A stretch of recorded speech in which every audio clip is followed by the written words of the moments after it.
So say it. I mean, Mayor. But Daniel, I mean, if it were not for those stupid things he says, then he would be predictable. That is exactly what makes him very unpredictable. The fact that you don't know whether he's just being stupid or not. I agree, but it wasn't about the IRGC. It was about the Iranian people, and they actually imagine you are told tonight you need to leave your house with your children. You have nowhere to go, and there were millions in the highways, in huge traffic. Millions were leaving. Okay, so he caused a little bit of anxiety. Forgive him. So I'm just saying it was irresponsible, but other than this, yes, we can't criticize. It's okay. All right, Buttercup. Does anything come to make you happy?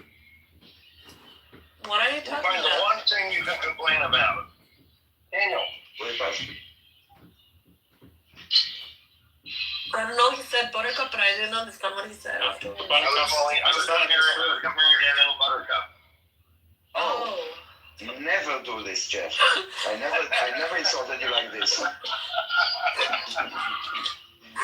I love Daniel's the new PTR. So cute. I did it. You're a toilet paper, Daniel. I'm a sheep.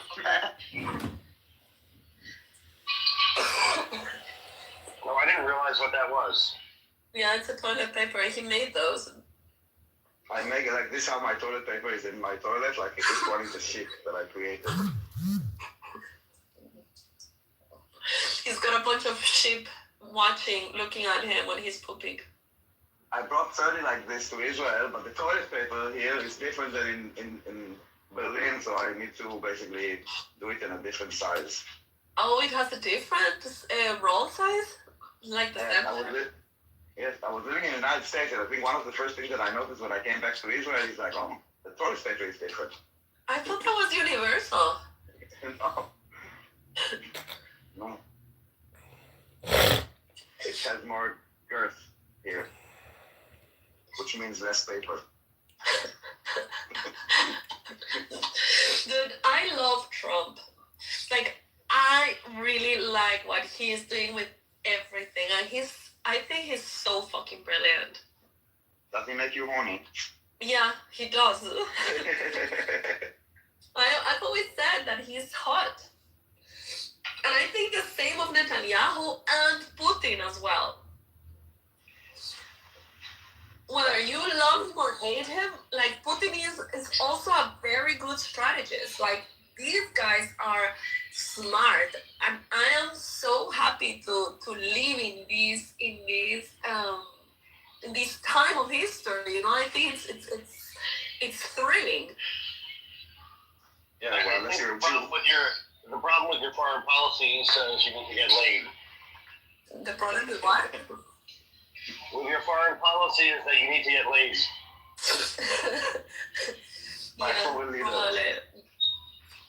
I think you'd understand my point if you were sexually attracted to the leader of China. No. I'm going to send you some Chinese premiere porn. What about Yasser Arafat? No. Fine. No, I truly feel that these three guys are super attractive. I am sapiosexual, so where I see competence and determination and strategy in a man, it's just wow. That's, to me, it's really hot.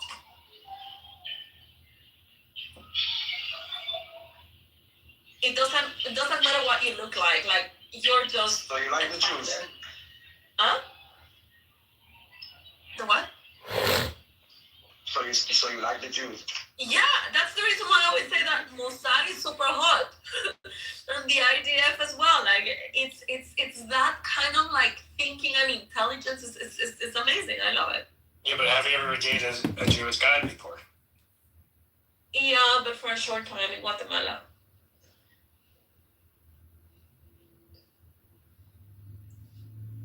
I was probably in my not early 20s. It was before coming to Europe. It was, yeah, early 24. It was probably like 24 or something like that. It was just for a couple of months. It was more like a good friend of mine.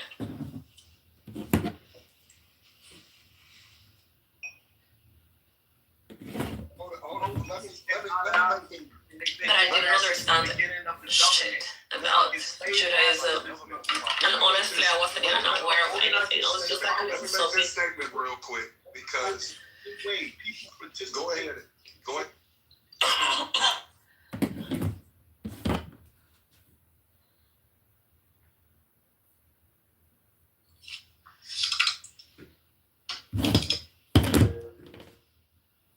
I'm very much looking forward to see what happens. This is so fucking exciting. I don't know.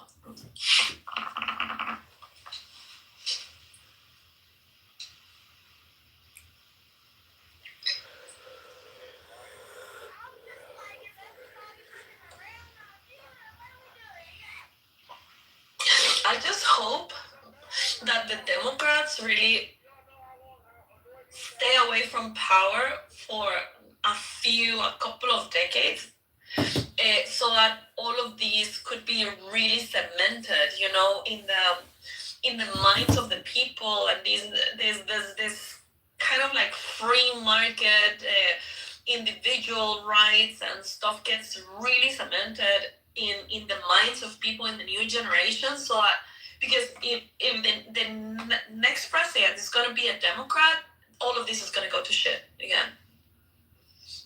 There has to be some time where all of this kind of like settles before any other crazy people taking over.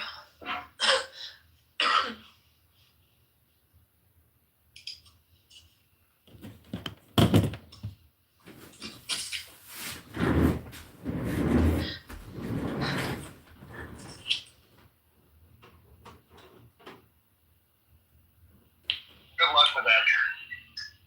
Huh? So good luck with that. I think you're going to be disappointed. I hope not.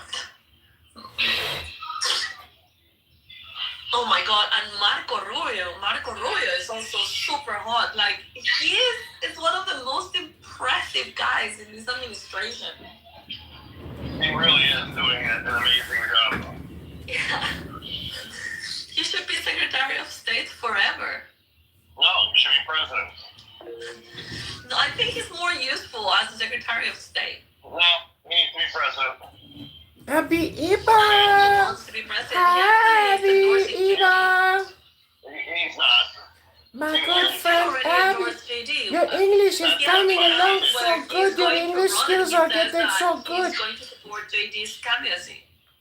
Yeah, that's fine. He said that, but he needs to run. He needs to be president. And J.D. Vance needs to be out of government.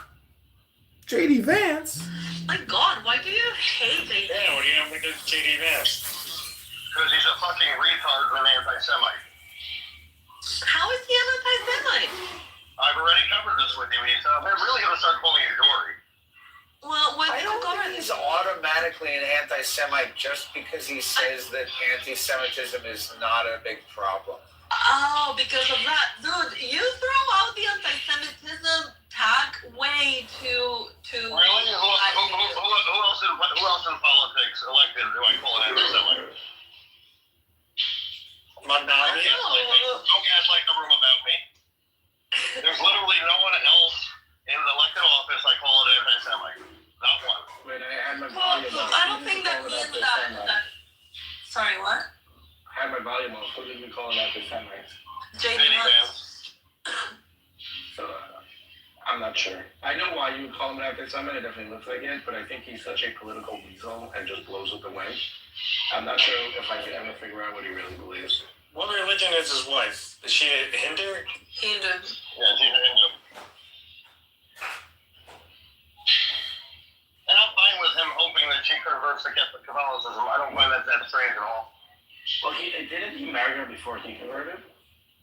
Well, he was Christian. He was a Protestant, and he converted to Catholicism after he was married.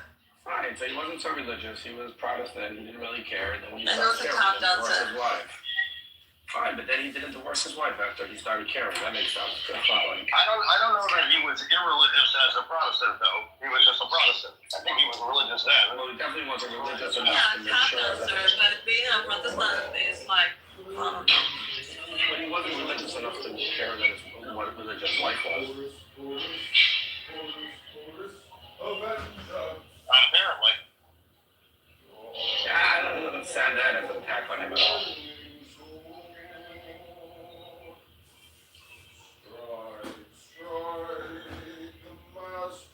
At the end of the day, he's another woke right faggot. And just like all the other woke right faggots that need to be pulled out of elected office, there's no role for them. Here's my issue with him. He's afraid to Does put- using the word faggot make you a homophobe? and the, Yes. Here's the problem. But I did offer to rebut for a blowjob earlier today, so probably not so much. The problem with him is he's afraid to push away the groypers because he wants his quote-unquote pig pen and more likely putting his finger on the one and trying to see what the party does. But he's pushing away all the people that joined, all the Latinos that joined, all the black people that joined. The Republican tent has gotten very large.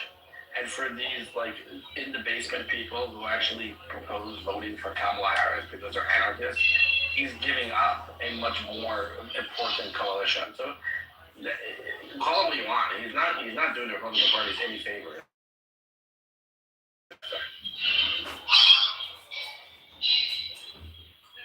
Yeah, that's right. And he's an anti-Semite.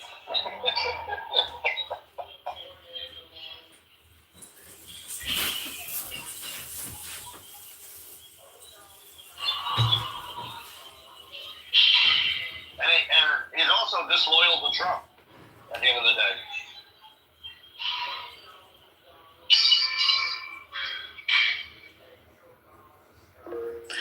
Was anyone trying?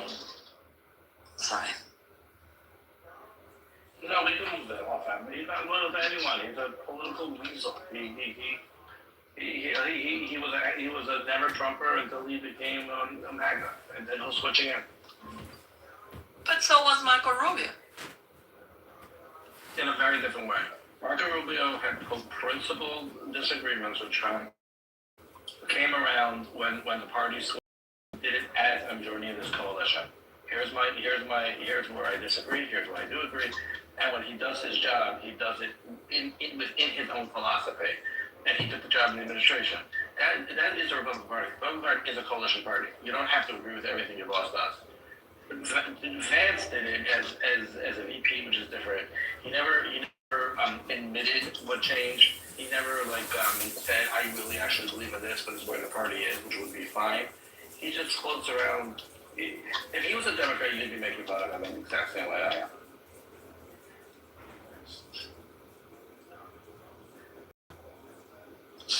I still like him. I think he would be a good president. I think he comes across as strong and determined, and I think that, well, I mean, the president is never the only one making the decisions. Like Trump, of course, has an amazing team around him. But if JD would be president, he would have the presence, and he would surround himself as well by a lot of people, but potentially also Marco Rubio. Marco Rubio is going to be in the government until he dies. J.D. Vance is extremely intelligent. He's a very accomplished politician. He's going to go far. He knows exactly what he's doing. He's not a respectable person. I respect Bernie Sanders more than I respect him. The guy's stuck on principle. Really? Yeah, for sure. He had his idea. It was terrible. It destroyed America. He stuck with it. He didn't care when he was in total political isolation, independent state that nobody even remembered existed. He was the same guy when it became stronger. He ran up against Hillary Clinton and nearly won, went through cheated because he stuck with his idea from beginning to end. He never changed. J.D. Vance takes a poll every morning, looks at where the party is, and that becomes his position. Hillbilly elegy. Guarantee you, as soon as if this country would say we like elitists, he'd be telling everyone that he's a evil catcher. That's what he is. He's we've seen multiples of these politicians in the past. He's a right-wing leftist. He's really not different than Mamdani. A really great speaker, looks good in a suit, and will lie to your face but do it in a very charismatic way. He's Republican Mamdani. His entire speech at the convention, his opening speech, "Hear who I am," said, "I'm from the government and I'm here to help. The government failed my mom and I'm going to come help you." The only difference between Mamdani and J.D. Vance is Mamdani wants the government to help cat ladies and he wants the government to help working moms. That's it. And both government interventionists, big government people. Wow, I didn't know that you guys thought like this about JD. Speaking of Mandavi, I was the New York Post today said that he wants to install bidets at the Greece Mansion. That's a wire, David, but I understand why you got confused. Why do you call him Mandavi? Mandavi. Yeah, he said he wants to install bidets at Gracie Mansion. What? Huh? You know, bidets. It's kind of like a toilet, but backwards. Ah, I don't understand, but okay. He wants to install bidets in Gracie Mansion. Oh, Correct. and how? Okay. I'm not sure this is actual news or if David's just trolling. And in either case, it really is irrelevant. It doesn't add anything to the conversation. So, if Trump said that help is on its way, when do you think it will happen? Tonight? Expected Because yesterday, sometime. the Pentagon presented him with option, and I can assume that he selected an option, and then he tweeted that help is on its way. And I'm just wondering, when will this happen? Have they been mobilizing some, how do you say, these big ships that they have parked around Yemen and all these places? Not warship, Yeah. what do you call it? I don't know. Carrier? Yeah, the carriers. The Armadas, where are those Armadas? They are not close yet. And if they are moved, then it will be noticed. And also to move the bombers, it will be noticed. But they have it will either be like a targeted, like against the leaders of the regime, if they have like eyes on them, or I guess against some kind of a command center or like a siege building or something like this. I don't think it would be like a major strike. Didn't Iran try to sink the USS Cole by using like a small boat? That was Al Qaeda. Sorry, I couldn't participate. And I know that in Israel they are preparing for that option of like an attack. Yeah, Israel said that they were going in as well. They were supporting Trump. Yeah, well, we are kind of keeping quiet. It's just more like preparing and being in sync with the Americans. But also, once they prepare to launch, we know that. So we will get like a head notice before the alarm that there's a preparation. You know, that they fuel up the rocket or they put the launchers out or stuff like this. We see this in advance. You And guys also, it takes time for them. Yeah. You guys are like an angry cock, like the male chicken, you know, like just waiting for somebody to tell you, let's go for a fight. And you're like, Rooster is. No, actually, cookies is fine. I'm fine with cookies. How do you say that, Andre? I said it's a rooster, not a cock. A rooster, yeah, thank you. But cock is also the chicken. Daniel, you're half right about Trump's meeting. He did select an option, but now they have to wait for Netanyahu to approve it. I doubt it. I saw that. We all know the Jews run America. I saw that President Trump did an interview with the New York Times, and he said any anti-Semites are not allowed in the MAGA movement. He said, "Get out." Wow. Impressive. Yeah, but you cannot then go call anti-Semites every single person that disagrees. No, but most of them are anti-Semites. Maybe they don't know it. Maybe they don't hate Jews. But when you are filled with anti-Jewish propaganda. I don't hate Jews. My friends are Jewish. I just think the Jews control the world, the media, and are like Nazis. Look, listen, I think that anybody has the right to hate whoever they want, but you don't have the right to act and prevent someone from their rights. So I don't care if someone I have a right that they hate you with all their heart, but they don't have the right to go and impede you to do your rights, you know, and impeding your freedom and your Everybody's talking about fucking rights. Then You got no fucking rights. And when they're calling for violence for Jews, Look at 100%, that should never be allowed. Listen, guys, I'm so sorry, Isa. I'm truly sorry. I was just have to mention this. This is one sentence. Have you guys heard the new numbers of how many Iranians have been killed in the last 48 hours by the regime? Yes, 12,000. No, and 12,000. our internet is also down, Vegas. We all live in holes, and we certainly aren't talking about the most pressing matter the world has. It's a 12,000, minimum 12,000. Yes, we already heard. Yeah, we What the all fuck are You're not breaking any news. where were the guys you tried to put Palestine all these 2 years? We all read the article at Iran International. We're up to date, Vegas.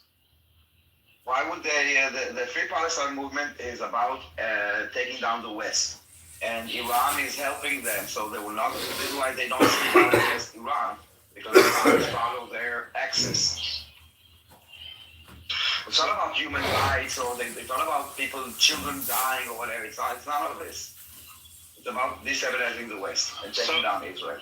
One of the reasons why I think Iran is not going to work without boots on the ground is because they've been without any democratic institutions for way too long. The difference to me with Venezuela is that Venezuela still has a generation that has a memory of institutionalized democracy and working democratic institutions. And they will have like a transitional. The difference between revolutions is 10 years. And at the end of the day, you can think what you want to think. No one is putting 150,000 boots on the ground. You can think. Listen, Jeff, if it's not happening, it's going to be a quagmire. And I would really prefer it not to be. And, it's going to be a quagmire. And that's very unfortunate. Because you need at least one new generation that understands how those institutions work and is willing to uphold them. I mean, it's the same problem with Eastern Europe. America. When it was starting to fall down, they needed to impose like a very strict type of institutionalized democratic process, and that's why Poland has, it had an internal memory also, and it had basically a shadow government that was working with Soviets. So their transition was much easier, and they have much better results than, let's say, like Czech Republic, for example. We got pork in the Czech Republic.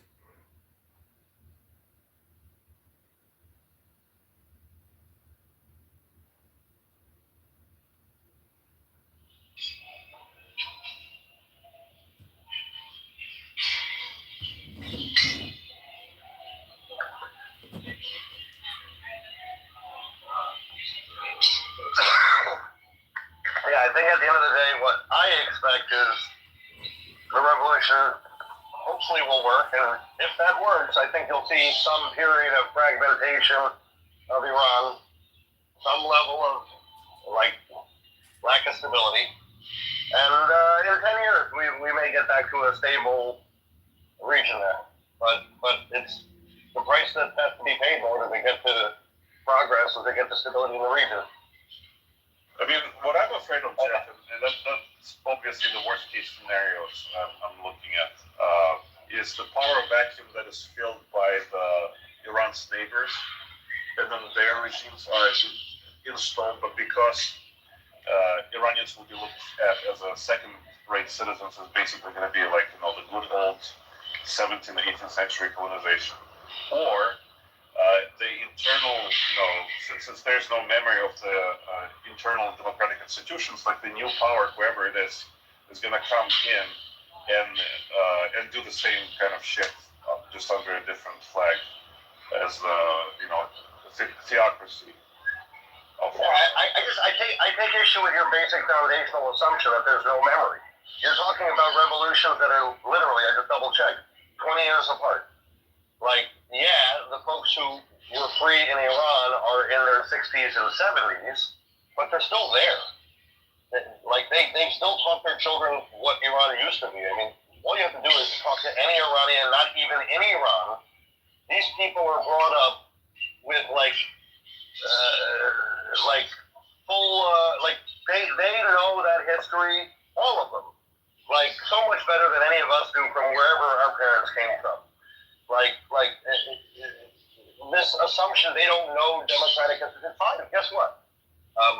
They might not be a democracy, and that's okay. It's okay. They might not be a democracy. They might have some other form of government that works for them until they choose democracy. The important thing is to get rid of these evil animals. Then we can move forward from there. Yeah, I'm just a bit, given the historical precedent, I'm a little bit pessimistic if the United States or Israel not going to take over that region and install some sort of controlled environment.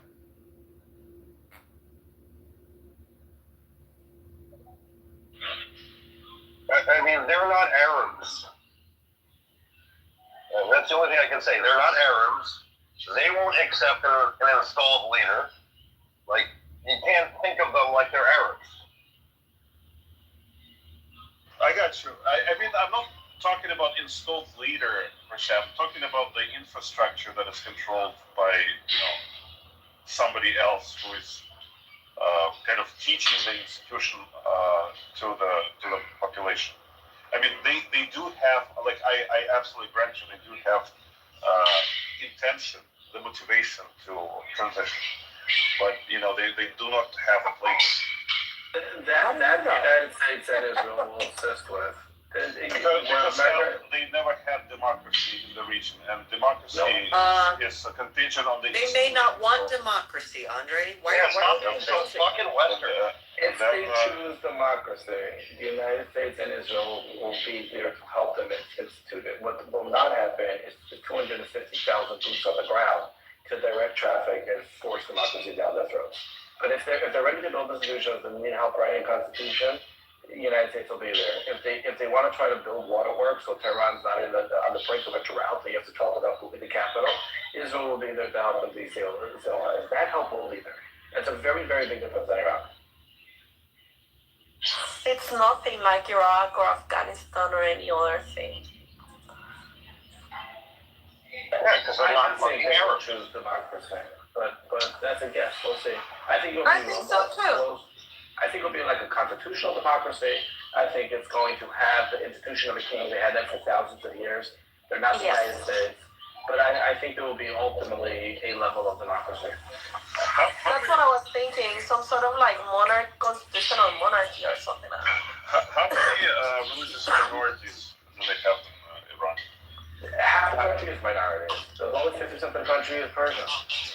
Okay, so they have ethnic division, they have religious They don't division. have ethnic division. They don't. I mean, wait, hold on. Some of the people, from what I understand, some of the people are Persian, some of the people are Arab. Yeah, but there's Kurds, there's Arab. There's Lars, there's Balochis, there's. Yeah, but you have to understand. Azeris. There's Azeris, but there's ethnic diversity. But they were a country for a very, very long time. There's strong nationalism. The Kurds, the Persians, the Azeris, they consider themselves Iranian. So that's a big difference than saying ethnic strife like Serbia. Wait, Persians are not Arabs? Most of them are not Arabs, no.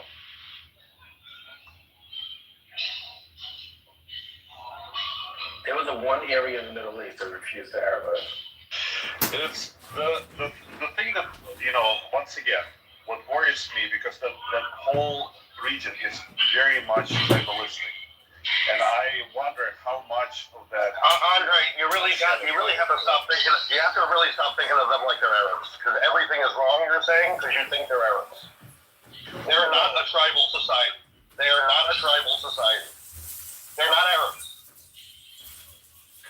Jeff, what I'm saying is, if you have Arabs in the mix, they will be tribalistic. Don't you think so? Arabs are 11% of the population. They're among the poorest. They live in the hinterlands. You want to make it fit into a neat narrative, well, you need to do some research on it. Okay. Well, we'll see. We'll see if it's going to be like it there. But that's my prediction. And in fairness, I have to say, I think it's the first time I've ever thought you were dead wrong on anything, to this degree. So I'm sorry I'm being short with you, because I actually do respect you on most things, very much. But you're dead wrong on every part of how you're trying to understand this. Okay, that's fair.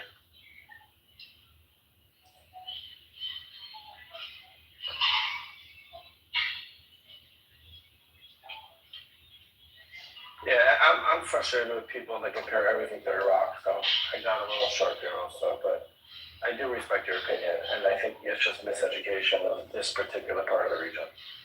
And I don't know, this PTSD from Iraq, that every single involvement has to be compared to Iraq, and is just getting to me to a level that... No, I totally, Mayor, I totally get it. And the thing is, I don't have PTSD from Iraq because I'm actually, I thought it was a good thing. I just think it was handled poorly on the end portion of it. But I think it was a necessary thing to do. I'm not isolationist. I'm interventionist for sure.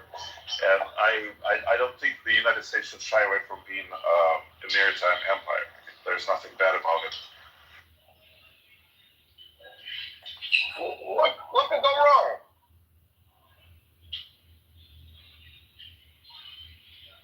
Well, listen, I understand the Great Britain as an example, as a poor example of that type of approach, but I also think the United States have learned from British mistakes.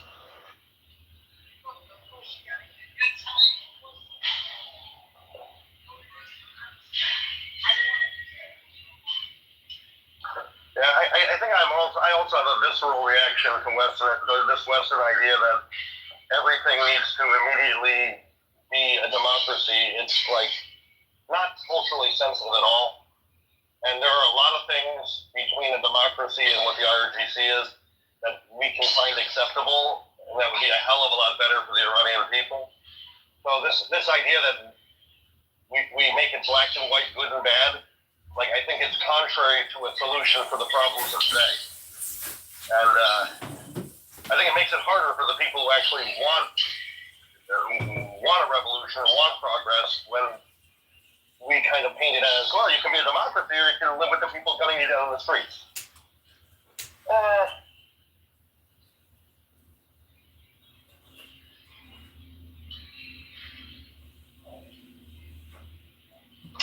What sometimes worries me is that also, just like with the Ukrainian example, right? People wanted on the surface to have... Exactly. It's got nothing to do with Iran. It's got to do with fucking Ukraine.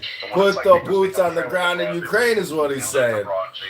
Bitch, damn, he lost everything in Ukraine. But in general, the paradigm, the internal paradigm has not shifted, or has not shifted yet. And so all the old problems are coming out to play. This is why the process is extremely difficult, especially in the process of war. And so, any kind of society that is going through that transition, it's always a difficult period. It's always sometimes even bloody period. And just minimizing it, I think, should be a goal.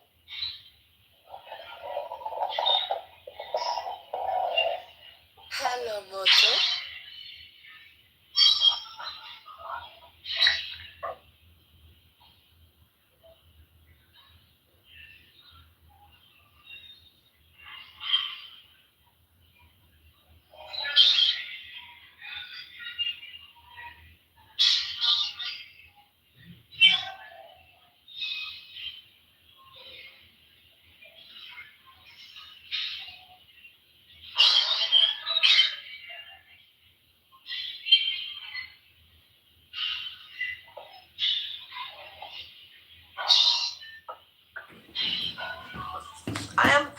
excited about the potential future of Iran, actually, and Venezuela.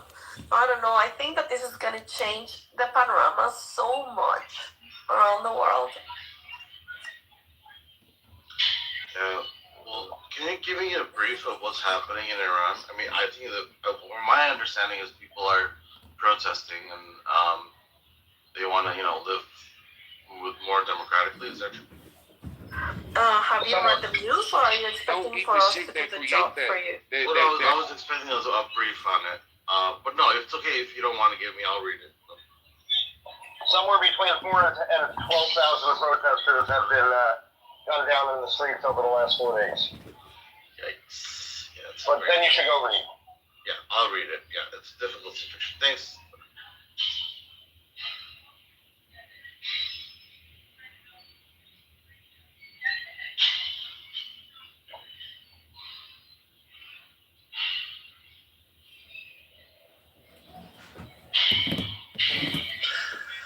Compared to 2022,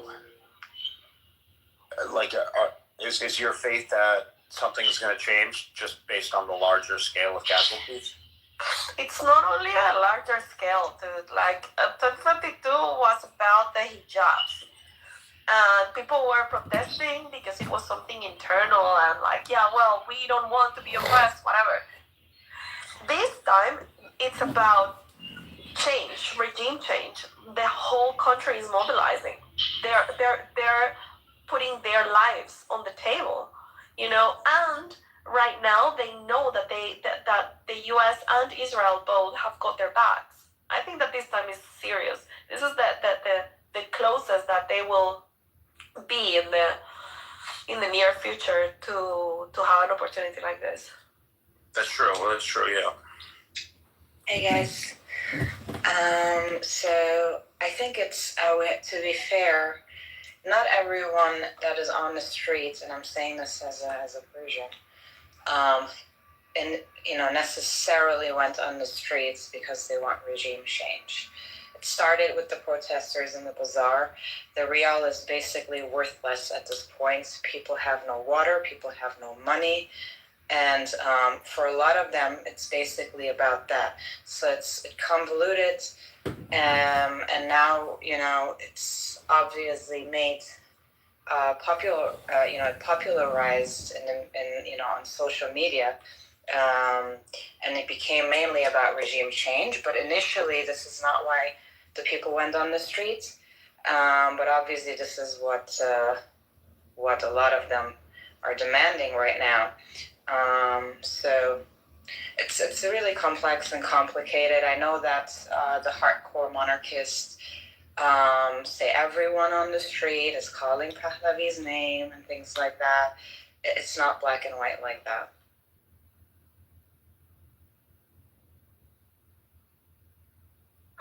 Yeah, I agree with you, but it's multi-layered, but in the end, this is what they kind of end up wanting. There might be different views, I think, on why people are doing it, but I think that all of them agree that they want to stop living like that. Correct, yeah. And it's exciting. I think it's I see them as heroes right now. All these people knowing how evil and thugs the IRGC are, and still wanting to put their lives at risk and going out, knowing that they can be killed, that there's a high possibility for them being killed, is massive. So super courageous. This is actually one of the main differences compared to other protests in the past. Not just the wide scale in terms of not the numbers, but the amount of cities that are now involved, especially Tehran. People in the outskirts of Iran would always kind of make fun of. Sorry, I got a phone call. Do you hear me? Am I audible? Yes, you are. So people in past protests used to make fun of Tehran's population because they would rarely join in, right? And now you see protests in major cities Tehran, Mashhad. This is significant. Not that it doesn't matter when people in the outskirts go on the streets in smaller cities. Of course it matters, but the major cities matter, right? Tehran matters. Mashhad, like the big cities, and that's what we're seeing now. And secondly, what you touched upon, Isa, is the fearlessness that we see in this round of protests more so than ever before, where people are like, we just don't care anymore. If we die, we die, and we didn't see that as much in the past.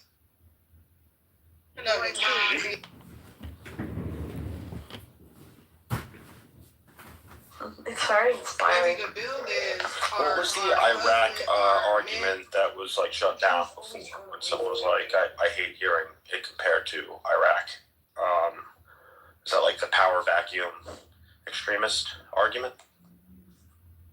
Well, yes and no, because the thing with Iraq is like, yeah, well, they wanted to bring down Saddam, and the U.S. helped them do that, but they never really, like, the whole thing got stuck. And also, I think that U.S. had like a lot of boots on the ground, and so that is what I don't think it's going to happen in Iran. I don't think that the U.S. is going to take over the control of the government. I think they will kind of like, help them, but not necessarily intervene too much. But I don't know. It's just my hunch. But if you support a coup without providing like resources after the coup, like that's where like America did that in Iraq. It ended up being like a never-ending process. And that's the exact argument that got shut down. What did you say? I was just restating what Andre said. The problem isn't taking out the dictator. The problem is not supporting the establishment of order afterwards. And it's all based on confusing Iranians as Arabs. They're not Arabs. They're going to figure out their solution. Like they don't need us. No, I think they also have like only work backwards. They also have like a far more functioning like government and military. Like I don't think that power vacuum will have like whoever is the next leader of Iran. It might not be democratically elected. It might be like someone who is picked at the end of the day. I think that they have a lot more hopes for success than whoever our handpicked puppets were in Iraq. Far less superior Air Force, Army, etc. So I get the argument that it's a false equivalent, but the real question has to be, how do we best support a viable path to a stable Iran in the nearest future?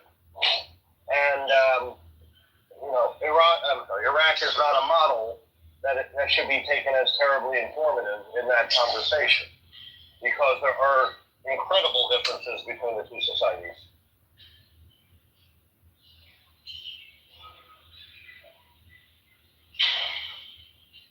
I meant more of an infrastructure possibility because I'm assuming the borders between Iraq and Afghanistan that Iran shares with them, I'm assuming those are like heavily monitored, right? I don't know about heavily.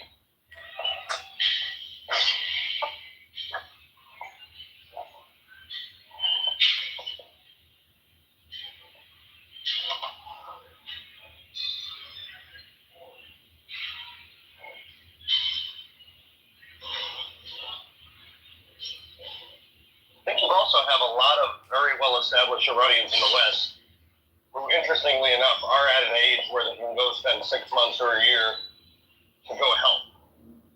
It's premature to talk about that, but most of my Iranian friends are just retired and are bored looking for things to do.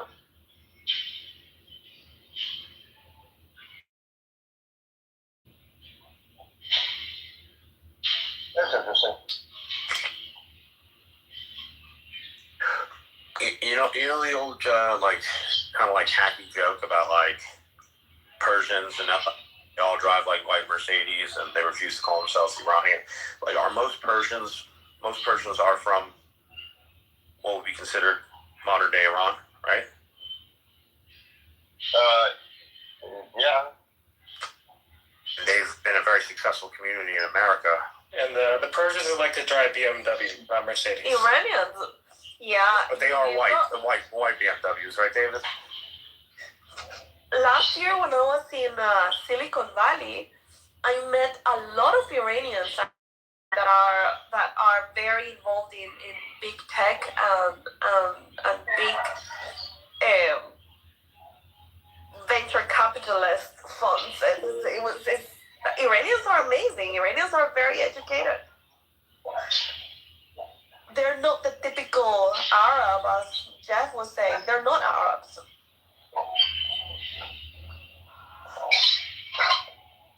Yeah, wasn't it back in like the 70s or like 80s when like Iran had like women attending colleges and They still have that. In fact, do you remember, Jeff, that I tell you that I work with a couple of Qatari companies?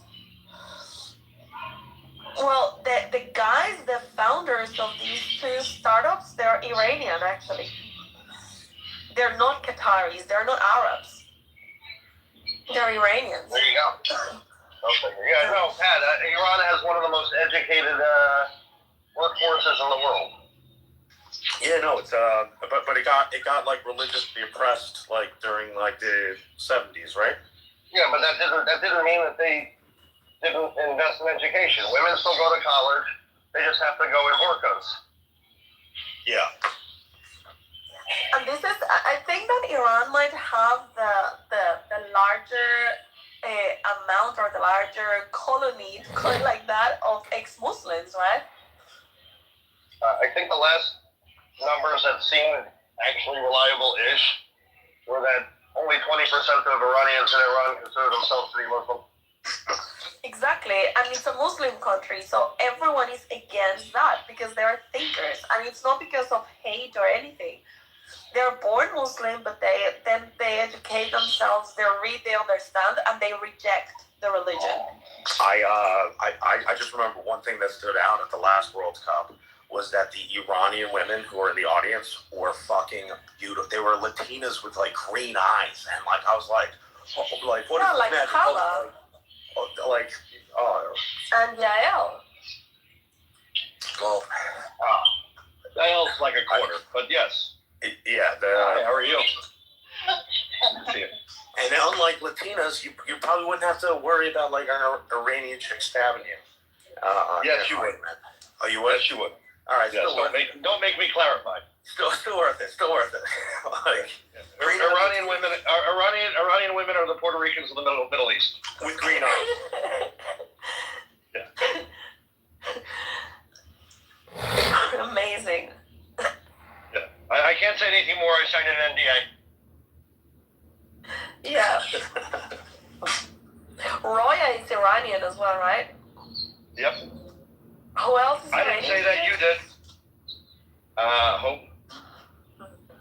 Oh, Hope?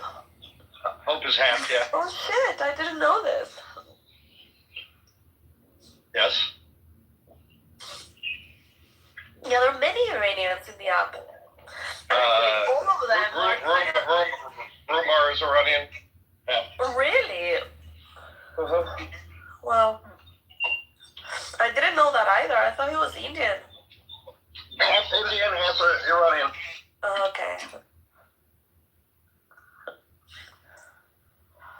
Yeah, there are a lot of Iranians.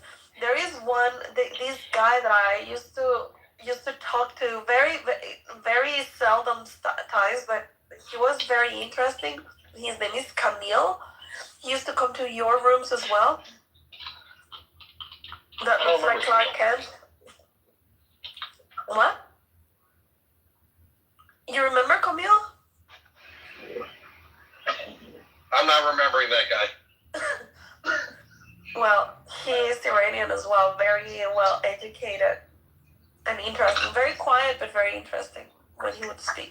They're basically all very well educated. Crazy idea. Yeah, look at Samson as well. Samson is Iranian. Crazy idea on some regime changes. Well, like, and at least I'm not like regurgitating 100,000. It's a completely unique thought. But like, imagine like Iran's regime is overthrown, and they're like, who's going to be next to guide us? Imagine the people who like immigrated from places like that, who like came to other societies, did well, and were successful in life, and they ran like we pitched. So like in America, I'm sure we have like 4 Iranian or Persian immigrants who were successful in America, and we could put those up for nomination. And England probably has a couple, and France, and like there's probably like successful Iranians who had to leave because of they were worried about being persecuted. And they can come home like the conquering heroes, and they can be elected. Like they have to go and pitch to the people, and like American, like and there's like I feel like that regime change would be beneficial to like the Western world and its allies. And we need to start with virtually any replacement is going to be better than what they have. Yeah, exactly. But then also like why not make it be beneficial? You know? Well, it hopefully. I mean, first of all, it will be beneficial. Importing a bunch of big fish from small ponds who haven't been in the country for 60 years. I mean, look, what you're doing is basically what the plan is. What you're suggesting is Reza Shah is, for all intents and purposes, been an American for most of his life. He still has an accent, but most likely that's because he chooses to keep it. Right? Like I think he was 17 when he moved to America.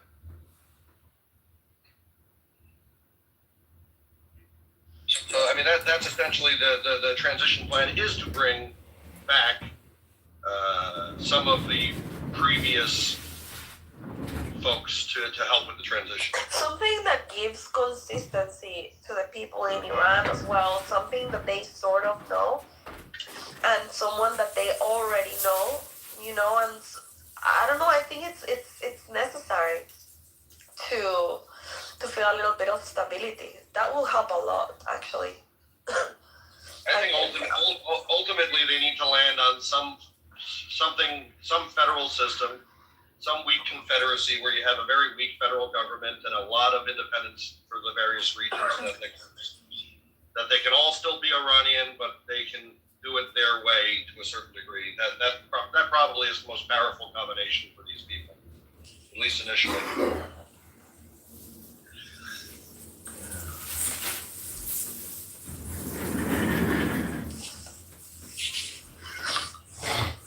Yeah.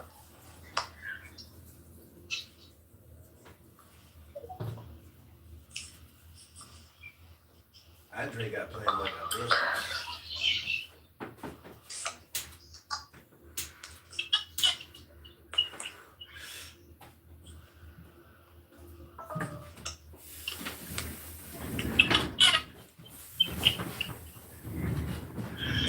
Is anyone here friends with Ambrose and can ping her in?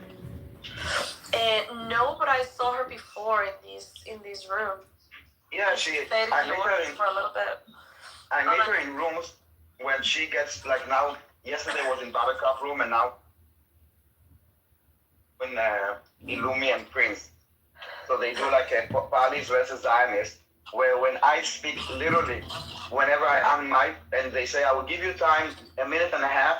So after 1.5 minutes, one time I got, she gets like 5 minutes, and then when I come to reply, I get 1.5 minutes. After like 3 seconds, like 3 people jump on me, and then it removes me down because I continue speaking while they're speaking. So I invited her if she wants to have a fair debate, but I cannot invite her to a room, unfortunately.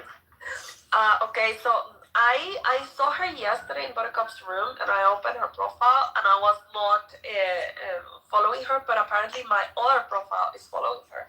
So she's friends with the other Isa. Let me see if I can get in here with my other. So maybe I can find her. So I can ping her in. Because my other account for sure is following her, because I noticed that yesterday.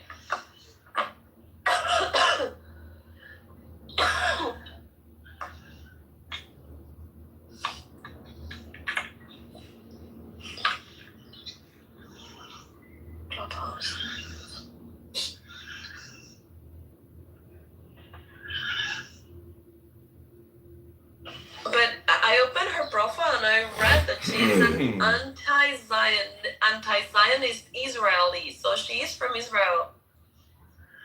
Who are you talking about? What's her name? I don't know, but she and Buttercup became close yesterday, good friends. She's disgusting. She's notorious from X.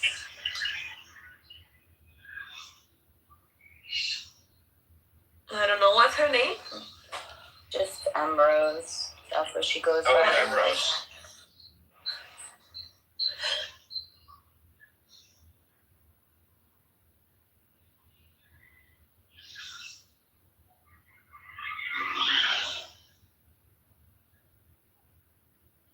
Does she live in Israel or does she live in the US?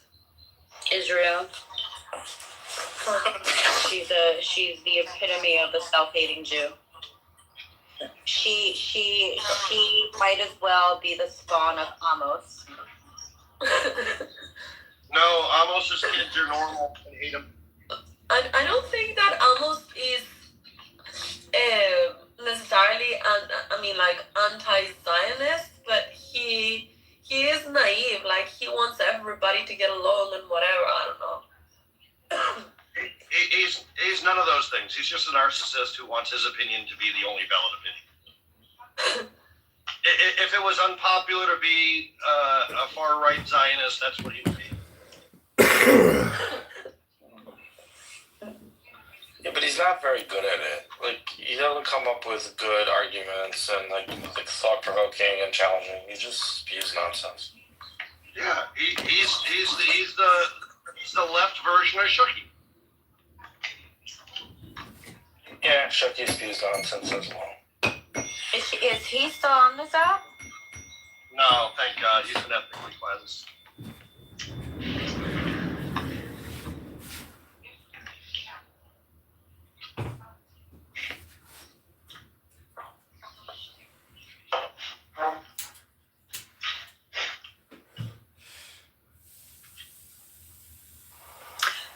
I like Shuki when it comes to Emrose.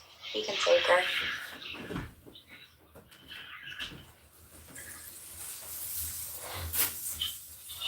Emrose made a big name for herself. You guys all remember Nelson on the app, right? Well, when Nelson moved over to X and he was doing huge, hundreds to like thousands of people on his room. And he was giving her a platform every single day. Like, Nelson went from, he was really doing good and learning a lot, having a lot of smart people on the stage, like,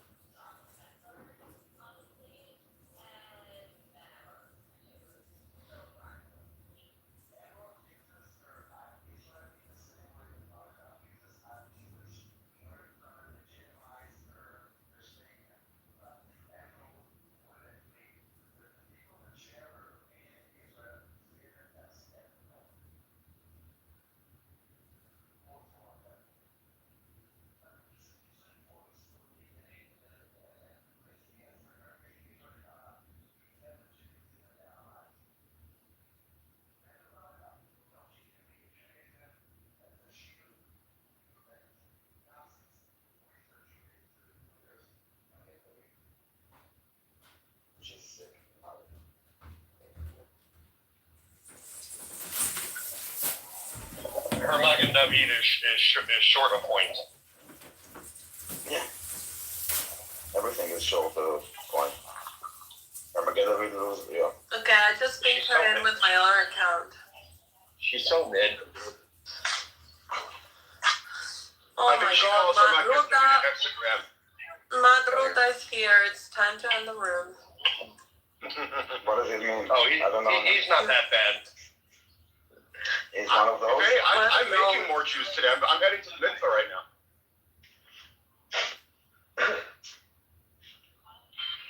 Mazel tov. Yeah.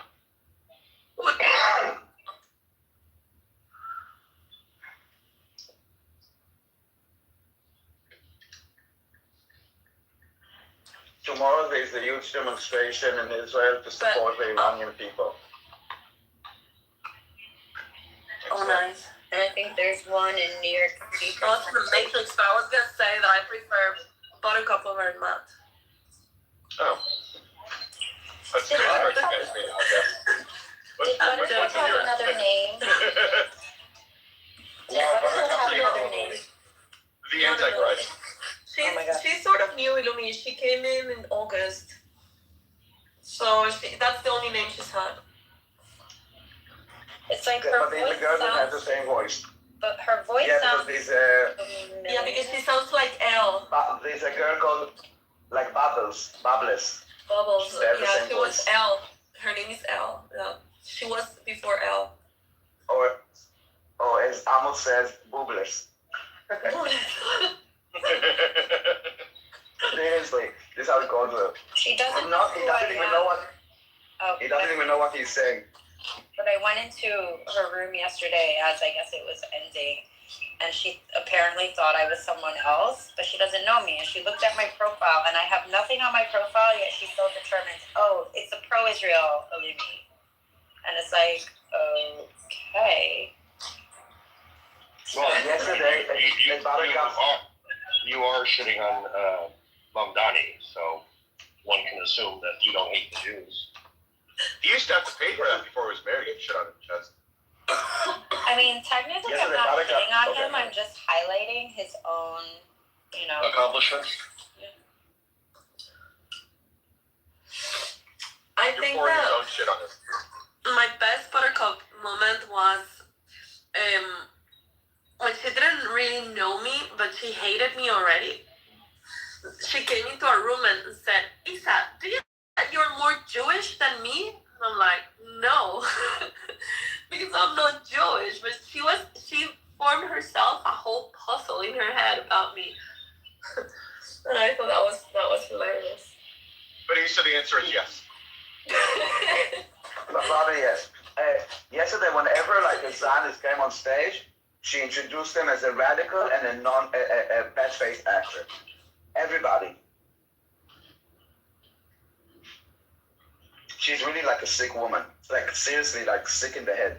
Not sick as in like sick. Like there's something wrong with her. I called it. I have a lot of history with sick women. I can see them from a mile away. I'm an amateur expert. Sick women. Sick people, I guess. I said Palestinianism, and Amber said, don't say Palestinianism. Then I said Israeli Arab. Don't say Israeli Arabs. Like, bitch. Like, what do you want? People. It's a Zionist term. You know, last night I was listening to you for what seemed like hours, Daniel, in Amir's room. Sometimes I feel like You remind me of a young Norm. Me? Yesterday? Today? Last night In the morning? Norm went hours without talking. Well, I wasn't in the room. I was listening to John Kitover's feed. Oh. Hours. There's about 10 hours of it on. And I didn't speak for hours. I cannot speak hours in Amir's room. no, I'm not allowed. it speaks for like 30 seconds. Yes, I don't speak for hours. over him, but you kept on. Then you got a few phone calls. Then you came back. Yes. Yeah. And This one morning part of was it, this morning. I wanted to say, and I didn't want you to take this the wrong way, something I've said before. I hate you because you're better than me, and I don't like that. But I'm fighting for you. Thank you, but I'm fighting for you too. I'm fighting for both of you. I'm on your team. I accept that, and I agree, and I appreciate it enormously. But, you know, I like to be the best. And then the other thing is, I actually could see that he was annoying you a little bit because this part of you, this is such an interesting part of the Jewish people. You're actually trying to be reasonable against all Peter set alarm for 12:10. I asked them, what does from the river to the sea, Palestine will be free, how does it go in Arabic? And they wouldn't say, it's not from the water and water. Okay, forget about it. How does it end? Palestine Arabia or not? They wouldn't answer it. I asked it like 20 times. There were many Arab speakers. None of them told me because they knew that once they tell me, it will expose their real narrative, which is they are Arabs, not Palestinians, which is what Ambrose doesn't like. The reason that I call Israeli Arabs is because there were no Palestinians when they became Israeli Arabs. They were Arabs. They were called Arabs of Palestine, and then they became Arabs of Israel. No, my grandmother was Palestinian. Sorry. But wait, do they say that Palestinians are not Arab? No, but they are. Yes, they say that if we say Palestinians, we deny their identity. Their humanity. If we say Arabs, I'm sorry. How dare you deny their identity they made up in 1966? Yeah, Johnny looks like that. And then she said something amazing. This is the sentence that she said. I wrote it down. I'm not sure that she even understood what she's saying. Palestinians, yes, are the Jews of the Middle East. This is what she said. What does it Very mean? good. I think Jews are Jews. Basically, exactly. But she missed that part, okay? Basically, prosecuted, like they are the victims or the prosecutors group. But the Jews of the Middle East are the Jews of the Middle East. Like, what are you talking about? No, you forgot about your nation? Daniel, I think you misunderstood her point. I think she was saying to the extent that they are, in fact, are legitimately Palestinians, it's because their ancestors were Jews who converted. I think she was actually taking a very pro-Zionist move with that.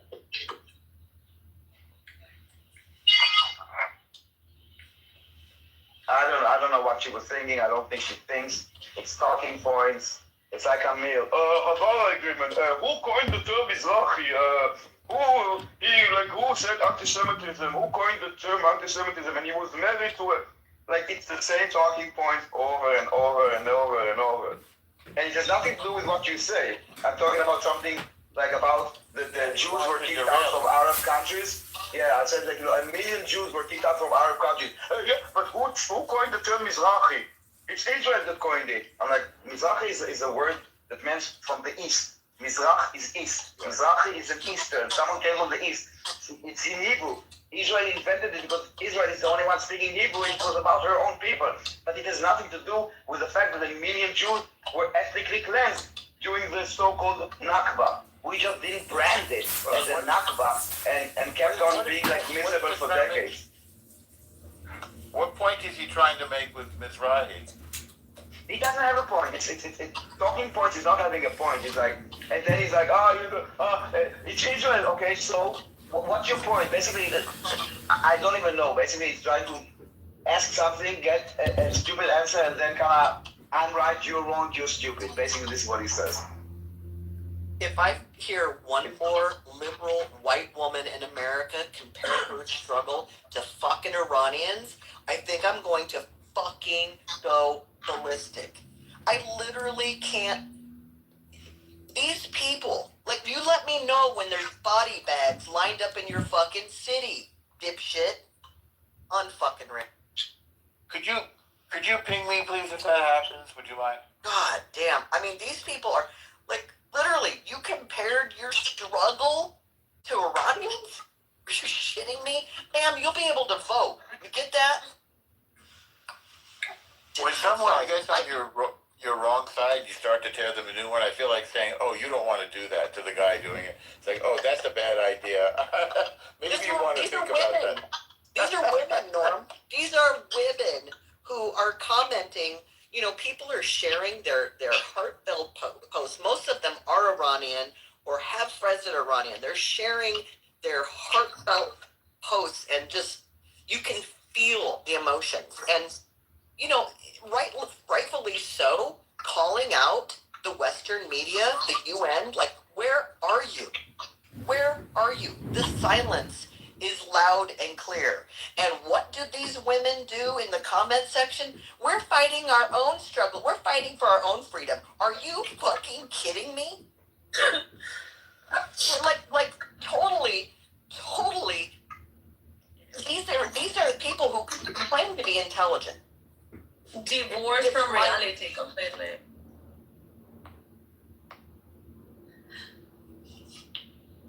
Anywho, okay. If it makes you feel any better, they're not actually intelligent. Well, no shit. I'm like, are you literally comparing your struggle? Are you kidding me?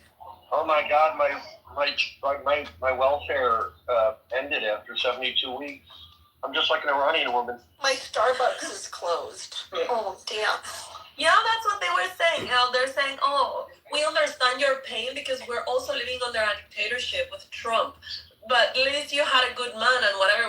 Basically, they're saying that they're worse off in the U.S. than they are in Venezuela or Iran. It's ridiculous. How come I don't see any of this stuff? I think that's anti-Semitic. The fact that you don't see it? Yes. Okay, so I'm living with a kid who is obsessed with the problems with ICE, and she is participating in marches. I didn't know it. She flew to New York, not recently, but she went to march in New York, probably Detroit. She's marched in Bentonville, and I'm not in. I'm sorry, that's a problem. I am just flabbergasted that we want to say that you shouldn't have picked up Maduro. Okay, but this is not my main point. Is this your doctor, Shirley? Yes, she is driving me crazy, Norm. Subscribe to the live now. What I'll tell you is, if she was The born revolution of Iran begins now! It just turns out that you found out she was retarded in her 40s. So you can take love of the best way you can. Just accept it. You can't fix it. You can't change it. Okay, but moving past that, we've heard this complaint from me many times. Yes. To my point, I have always just thought, when I first met Norm and Daniel, I thought, my God, why are you people arguing with these retarded people? And then I decided that you're right, because when I was young, all the boys. Well, I thought that in the Christian faith, we have apologetics, and the boys all loved apologetics and loved being able to argue. It turns out it was a right thing. It was right for them to be able to argue their position, because right now we have on Instagram and other social media places, we have Islamists on the internet trying to say that they are the same as Christians, that they love Jesus. It is the biggest. That is not true.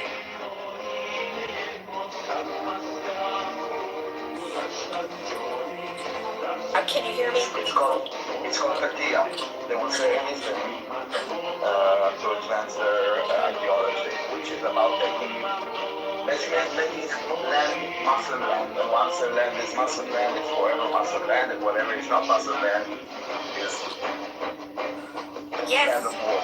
Well, and our prophet is that we believe is actually God, and our children should need to understand that, and they should be able to argue it and know why we believe that. And to do that, you have to be in a church that actually teaches the Old Testament, and we're failing.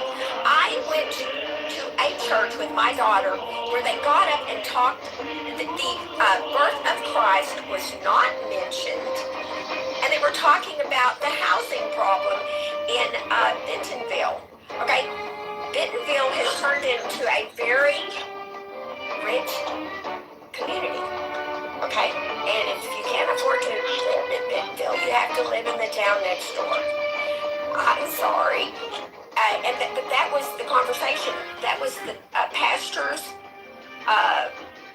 talk on the day where we're supposed to be celebrating and teaching our children about the birth of Christ. The Christians are illiterate, and they're not able to argue their position. So good on you, Norm and Daniel. Keep it up. I'll make you a deal, Shirley. After we successfully contain the Islamic threat, we'll come fix Christianity. Well, see, there's this thing about Judaism. You actually do scripture, and you do learn to argue it. And you can argue with one another. These people are not even being taught the scripture.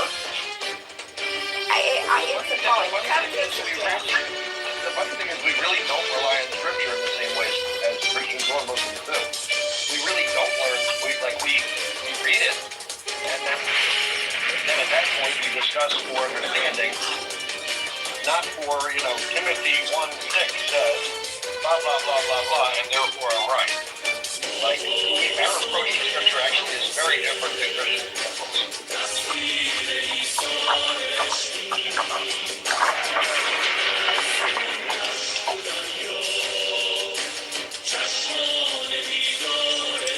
Jeff, I see your point, and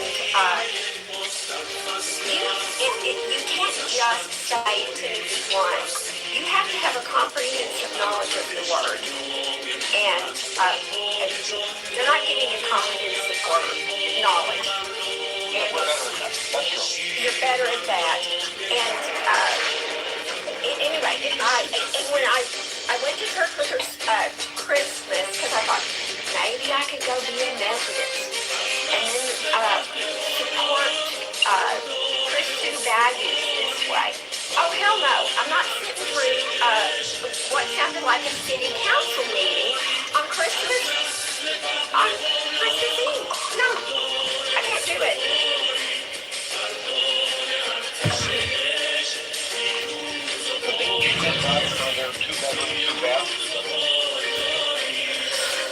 Okay. Oh, Jeff, don't be silly. You're trying to pull the Christian chain. We're not gonna entertain this. I'm actually not doing that. But wasn't the Sermon on the Mount all about having a minimal level of housing and universal health care? Well, the leftists, which my daughter sent me an article that just said that good Christians should take care of the immigrants. Well, it does say that. And if we want to do that, we would change the laws and make immigration a fair, logical process, which no one in our government wants to do that. Why? Because the real kings of the United States are people like Walmart, and they like it just the way it is. They want to be able to exploit people and keep wages down among the peon white people. Okay, so and there are some peon white people. Just saying. I've never been on a white person. Peon here. The word is peon. Do you know what the word peon is? It's what they have in Mexico. Sometimes I hear what I want to hear. It's like a pork.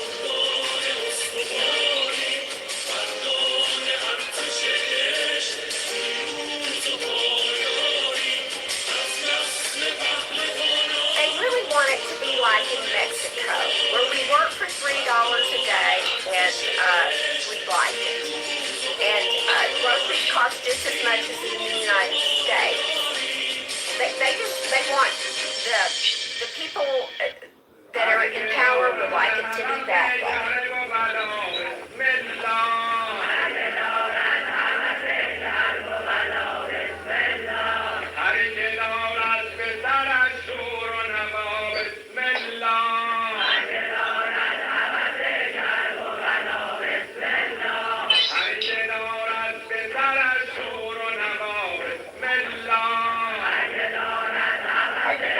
Much of a stretch for me to say that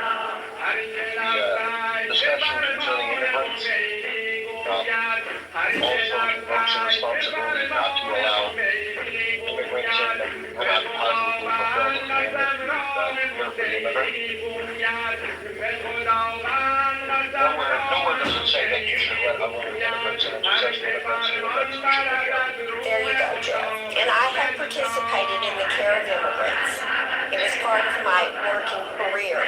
So I got a solid understanding of that. It doesn't say, let's let them in so we can prostitute them, and it says we should actually take care of them. It doesn't say, because that's what's going on. 20,000 children that got flew in 2 weeks after Biden got in, mom had to leave on that. I'm sorry.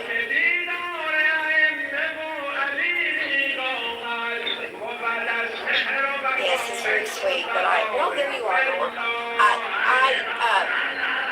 I'm from Dallas. We know all about prostitution in Dallas. We're one of the top prostitution cities in the country.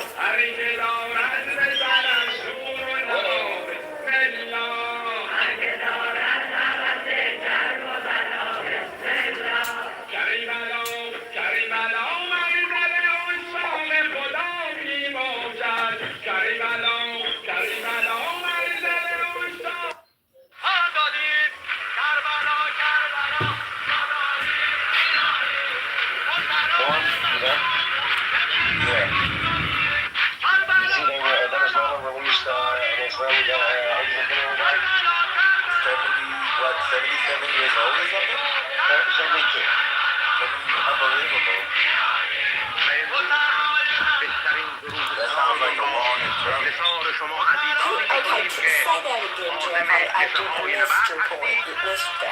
عزیزان سنگرنشینی که در این وضع امروز دارند از به اسلام و میهن اسلامی ما دفاع میکنند، پاسداران، ارتشیان و همه رزمندگان دیگر.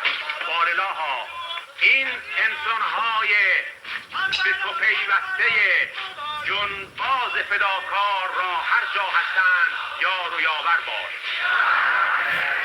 خدایا این امت ما را که به این کمال نترسیدن از مرگ رسیده است همچنان در راه این کمال استوار بدار.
The way that moves as you move. Some commentary on the verse: as you start on the way appears. When you cease to be, real being becomes. Zuleika shut every door, but Joseph kept rattling the locks. He trusted and kept moving back and forth, and somehow he escaped. This is the way to slip through to your non-spatial home. Think how you came into this world. Can you explain how that was? No. The same way you came, you leave. You wander landscapes in your dreams. How did you get there? Close your eyes and surrender. Find yourself in the city of God. But you're still looking for admiration. You love how your customers look at you. You sit at the head of the assembly. When you close your eyes, you see people applauding, as surely as an owl shuts its eyes and sees the forest. You live in an admiration world, but what do you offer admirers? If you had true spirit, gifts to give, you would not think of customers. There was once a man who said, I am a prophet. In fact, I am the edge of prophecy moving through time. People surround him and tie him up and bring him before the king. What right? Does this man have to say that he lives in the place of revelation? The man himself speaks up. Think how an infant sleeps and grows unconsciously into awareness. Prophets are not like that. They pass awake from the source to this up and down of the five. Senses, this left, right, back and forth, put him on the rack, they scream. But the king sees that the man is thin and fragile. He speaks gently. Kindness is his way. He disperses the crowd, sits the man down, and asks where he lives. My home is the peace of God, but I have come to this judging place where no one knows me. I feel like a fish upon sand. The king keeps trying to joke him out of his state, but why did you make these claims today? Was it something you ate? Don't care about world food. I am tasting God's honey. But what is that to these people? They're like mountain rocks. They scoff at me by echoing what I say. If I brought them news of money or a love note from a sweetheart, they would welcome me. But not with this prophecy talk. It's like a blood-soaked bandage on a donkey's back. The one who removes it is being helpful. But he's going to get kicked. No one here wants to be healed. Show me someone who wants what I have. But let's suppose for a moment that my inspiration is not divine. Still, you would agree my speaking is not inferior to the workings of a bee. The Quran says, God has inspired thee.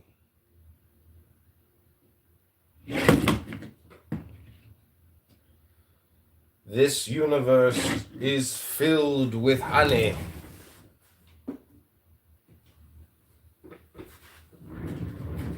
Human beings feed on it and evolve upward with the same, but more profound.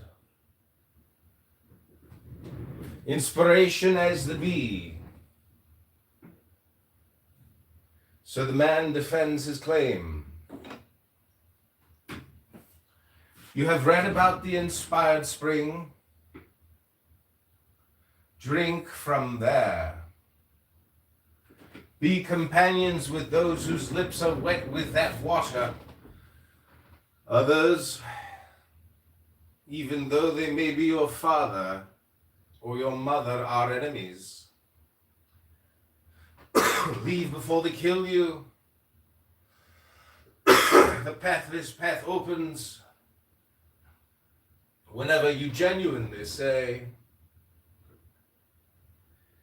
there is no reality but God. There is only God.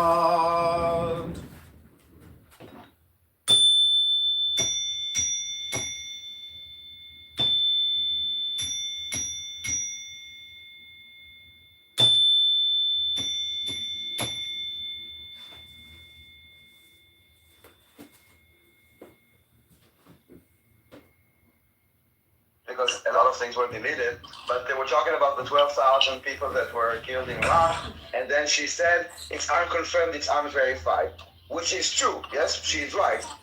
I'm just wondering about the 70 or 300 or 200 million whatever Palestinians that died. I never heard her say like, okay, it's unverified, it's not confirmed, but with this, she was really ready to automatically like delegitimize it. Now again, I don't know if it's true. If it's 12,000 or 2,000, I really don't know. Hold on, I have a phone call. But that was my point. I have a phone. I don't think she was making any kind of point this morning when that was happening. No, it was in the chat apparently, but I didn't notice because I was not paying attention to the chat. I was doing something else.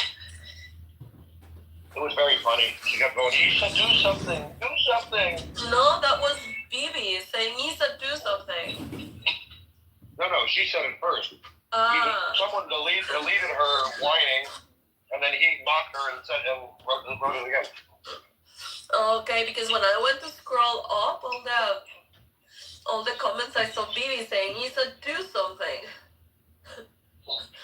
But I didn't notice while it was happening. So I was just wondering because... My money is it was Bibi. My money was Bibi doing it. Yeah, me too. He loves the fuckery. Yep. And it was just funny because she was reacting. Yeah, but it's not cool because then Bibi wants other people to treat him well as well. Like even T-Rox, you know, he kicked him yesterday apparently out of the room. And Bibi was like, yeah, I was kicked out of the room and I was only in the audience. Well, I'm like, okay, well, I don't know what to tell you. This is him. You know, I cannot control him and I was not in the room. But then Bibi does this shit as well. So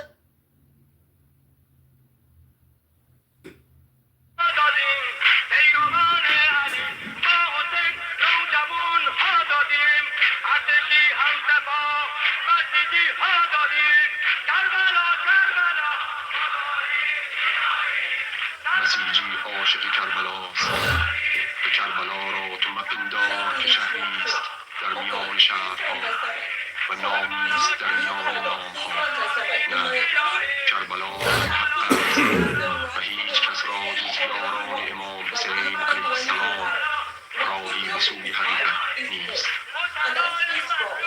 کربلا ما را نیز در خیل کربلایان بپذیر ما میآییم تا بر خاک تو بوسه زنیم و آن را روای دیار actually trump someone's rights, I would be against that. But not just because of anti-Semitism, but because that is illegal. Yeah, but you're having a conversation. But hold on. But let me finish. It's not relevant to what we were talking about. My point is, okay, he is an anti-Semite. We define that. So what? Well, how do we move forward in the conversation? Christine. And you got it. Because again, I don't spend my time on the app recording fucking.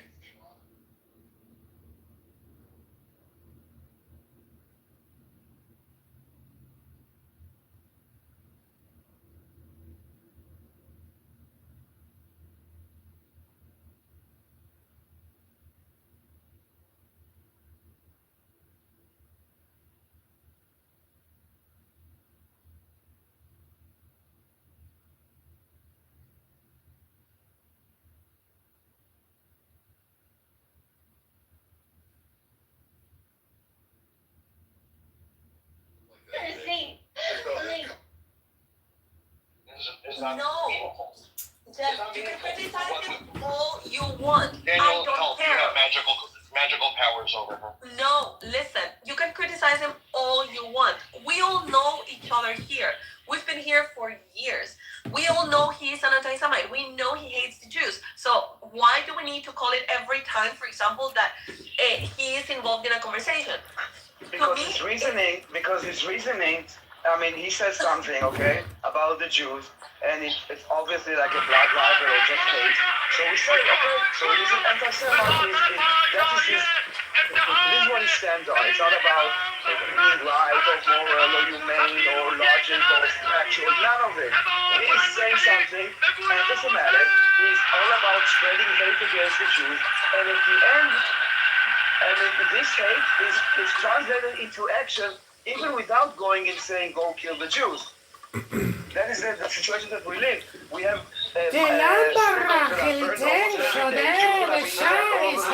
Because it became legitimate to attack Jews. And we, the Jews, we don't think it's legitimate. I get it. And I tell you all the time, like, I hate every single fucking time when we're talking about I'm doing it, but not because I care about what he feels or how he feels about these people. I don't give a shit what he thinks about. But okay, you're making it about something specific. Like you're making it about how do we deal with him, the anti-Semite, not the fact that hold on. I thought about this example by being that specifically when I called one elected official, as long as you know me, an anti-Semite, your response was you call everybody an anti-Semite. You were referring to you Jews. I'm giving you the feedback. What you did. Hold on. Lisa, hear me.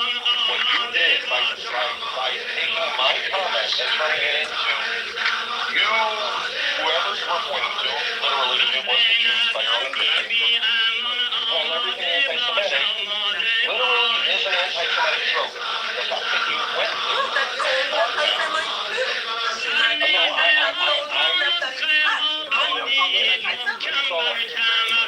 now you're still avoiding the feedback, right? I'm not calling it anti-Semite. I'm trying to help you to understand what you did inadvertently is anti-Semitic. I'm trying to help you to understand that. I don't care because that is exactly how I stand by my principles. And to me, throwing labels in a conversation, throwing labels to people just easily like that, it feels like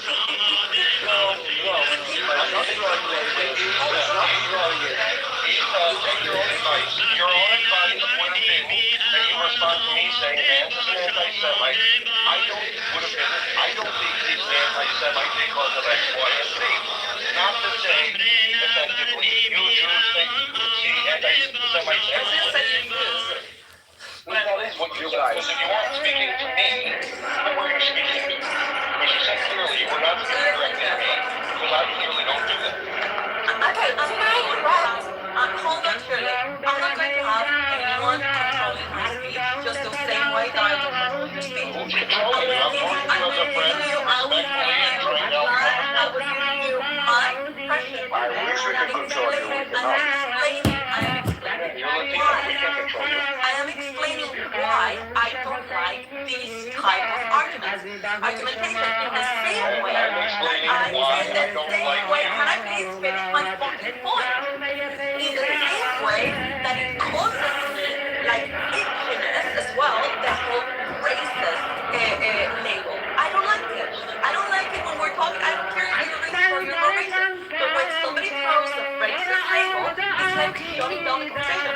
I don't like it. And I don't like it when my valid and very infrequently used right to label someone who wants to see my children dead anti-Semite is delegitimized based on the behavior of other people because that's what you don't like in your assets. It's a purpose take mad at. And it's not throwing labels, it's labeling. Do you think It's labeling, it's not throwing labels. Yes. Yeah. I think he's aligned with people who want my children. Yes. You think J.D. Vance wants your children dead? Yeah. No, J.D. Vance. I mean, how many times do I have to ask? How many times do you want to ask? I yes, absolutely. Someone who It's basically having no empathy for Jews, okay? That is about anti-Semitism. It's having no empathy, it's basically dehumanizing them and legitimizing their targeting. So I don't think that he wants, but if they were dead, I'm not sure that he will go out protesting or like do too much. I don't know specifically about him, I'm talking about generally anti-Semites. I agree with you, honey. Like, I have told you that, to me, like, I was even more allergic before to the word anti-Semite. But lately, after seeing everything that's been happening and how people are actually trying to hide behind certain terms and whatever, and that it's not about really having an ideological opposition, whatever, but it's just because it's Jews behind something, they are opposed to it. I can agree with you that all and you should also assume that we are more sensitive to recognizing it than maybe you. So if we call something anti-Semite, anti-Semitic, it's not necessarily obvious to you. And then what I would suggest is, instead of like shutting it down or throw it out the window, ask, for example, Jeff, like, why do you say it's anti-Semitic? And then he will probably be able to reason why he's saying it, because we are not throwing labels. We are labeling when we identify it. And that's exactly what I did. Now, then I remember why Jeff was saying that J.D. Vance was an anti-Semite, and I don't think that makes him an anti-Semite. But existence of anti-Semitism? What would you call that? Like, who fundamentally denies what's plainly obvious that there are anti-Semites. I would call him a politician. I would call him trying to get people not riled up, to get some fucking balance, because everybody's killing each other.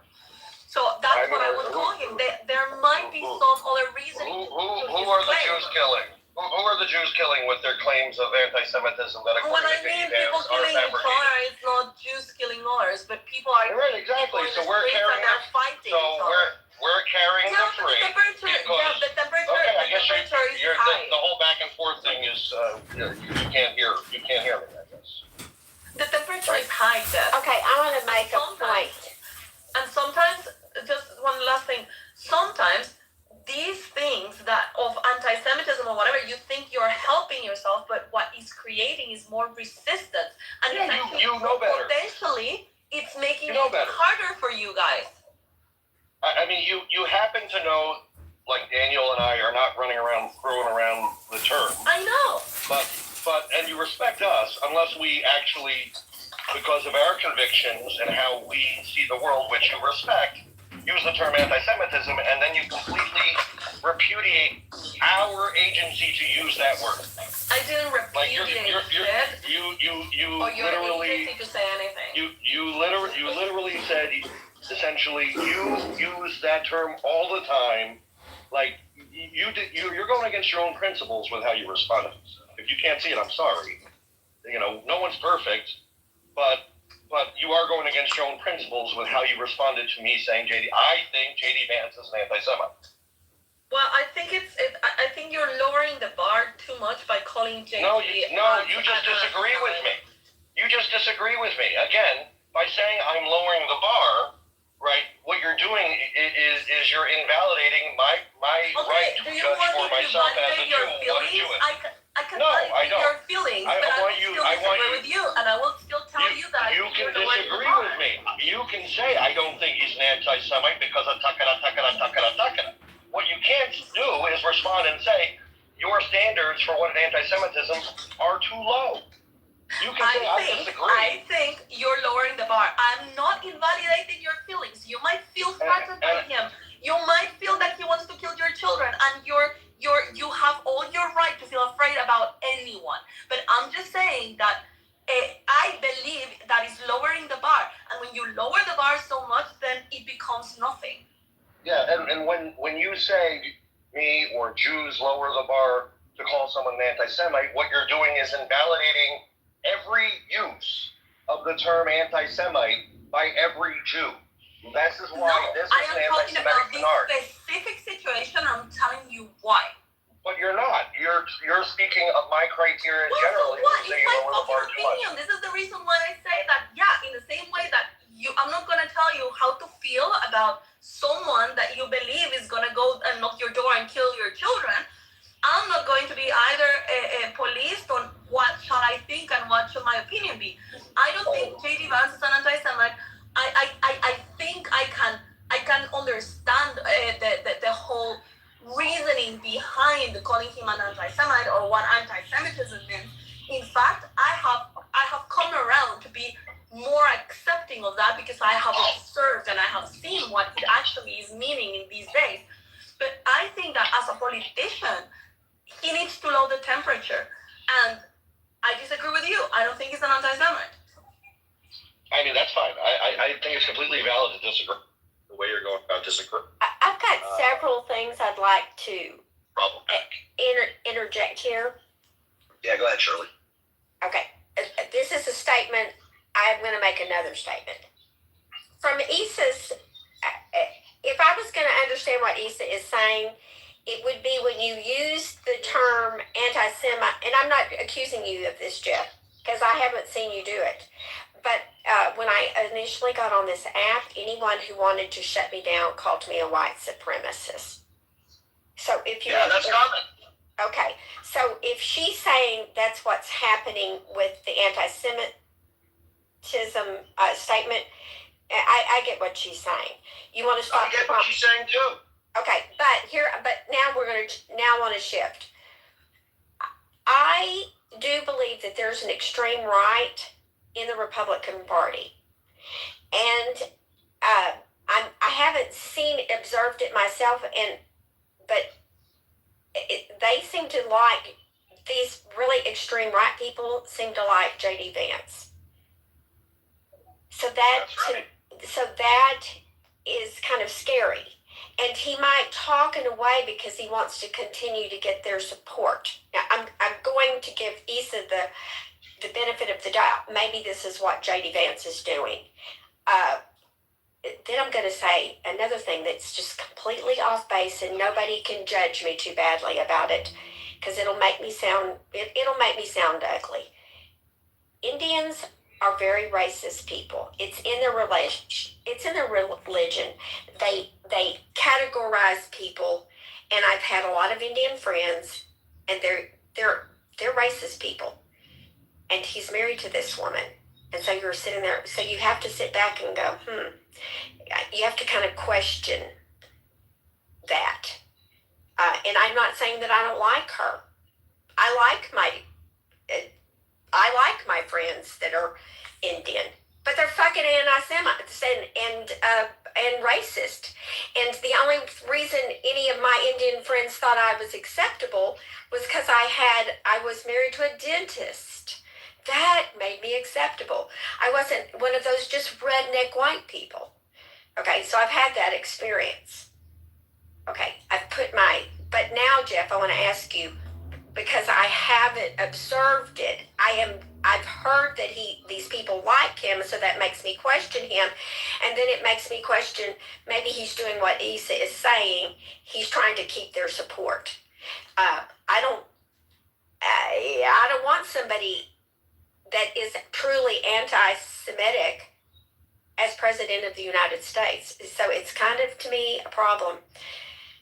But, Jeff, what has he specifically said, if you could put your finger on it to make me know for sure that he is actually an anti-Semite? Yeah, 2 weeks ago at the TPUSA rally, he said that 99% of Republicans are not anti-Semites. 97% of Democrats are not anti-Semites. There is no anti-Semitism problem in America. It's merely the American people reacting to what they see as unjust policy towards Israel.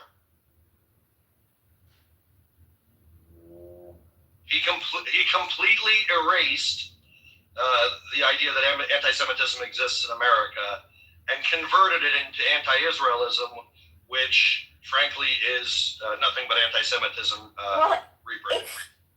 When you have people saying "river to the sea" in front of Jewish dormitories, it completely erases that as a reality. I have been shocked. I didn't really realize, because I'm from the South, and we've discussed this. We are taught as children that anti-Semitism is incorrect. I didn't really realize it, but when you see these children, these moronic children in front of those dorms behaving that way, you know that there is. When they want to complain about the fact that we give money to Israel, oh, by the way, they give it back to us to buy arms.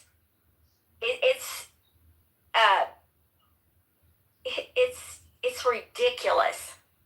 Right, and so with that statement, not only did he repudiate Trump's policies, but he also legitimized all those dormitories. He legitimized the expression in front of the synagogue last week in New York that even Mamdani repudiated for whatever reason. Because he went out there and he said, we have no problem of anti-Semitism. We almost don't even have any anti-Semites. At best, it's 3% of the population. Like, it's just simply not true, and he's not a dumb man. And his intention is, frankly, to keep the support of the anti-Semites. But, you know, if you're going to placate the anti-Semites by denying anti-Semitism, what does that make you? Well, it's ridiculous. It does make you look at least ridiculous. And I'm not, that is part of the reason I was so upset by, I'm not Kirk. What's his name? who is the kid that just Charlie Kirk? That's part of the reason why it was so upsetting to me, because he did stand with Israel, and he was pushing back on the extreme right in our party, and so that's what made that so important. And Charlie, it shouldn't be lost on you. He made this speech from Charlie Kirk's podium at TPUSA. Well, I'm not liking it because that does not stand for what Charlie Kirk thought at all. I mean, you're saying, what does it make him? Well, it could make him a dishonest politician. It could make him an ignorant. It could make him, I don't know, a diplomat trying to lower the temperature. You have a lot of options of what that makes him. And I don't think that the only option that you can see is that he is an anti-Semite. I don't think he hates the Jews. I don't think he has any problem with Israel. In fact, he stands all the time defending Israel. So that comment, that might have been awful, that might have been a lie, that might have been dishonest, it might have been whatever you want, but I don't think that makes him an anti-Semite. Well, I mean, that's fine. You don't have to agree. What he said was anti-Semitic. Maybe that is something that you would accept. You could even say that. That would be a comment that I would agree more. He said something anti-Semitic. I don't think he's an anti-Semite.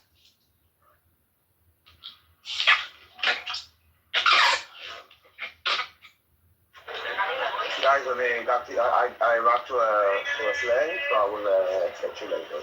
Where are you? I went to the theater, darling. I went to the theater. Theater. Enjoy, darling. That sounds so gay. Daniel, what play? Okay, so what do you see? Is it a gay play or a regular play? It's called the what? The Chabadniks. Chabad, you know Chabad, right? We spoke about it in every shithole, like Guatemala, there's a Chabad center, so the show is called the Chabad. Are you going off the deep end, Daniel? I don't know what it means, but I'm willing to try. I will send you a copy of the brochure later, so you can see. Alright, talk to you later, guys. Daniel, just remember to say Vodka now. Okay. It should be funny. Alright, ciao.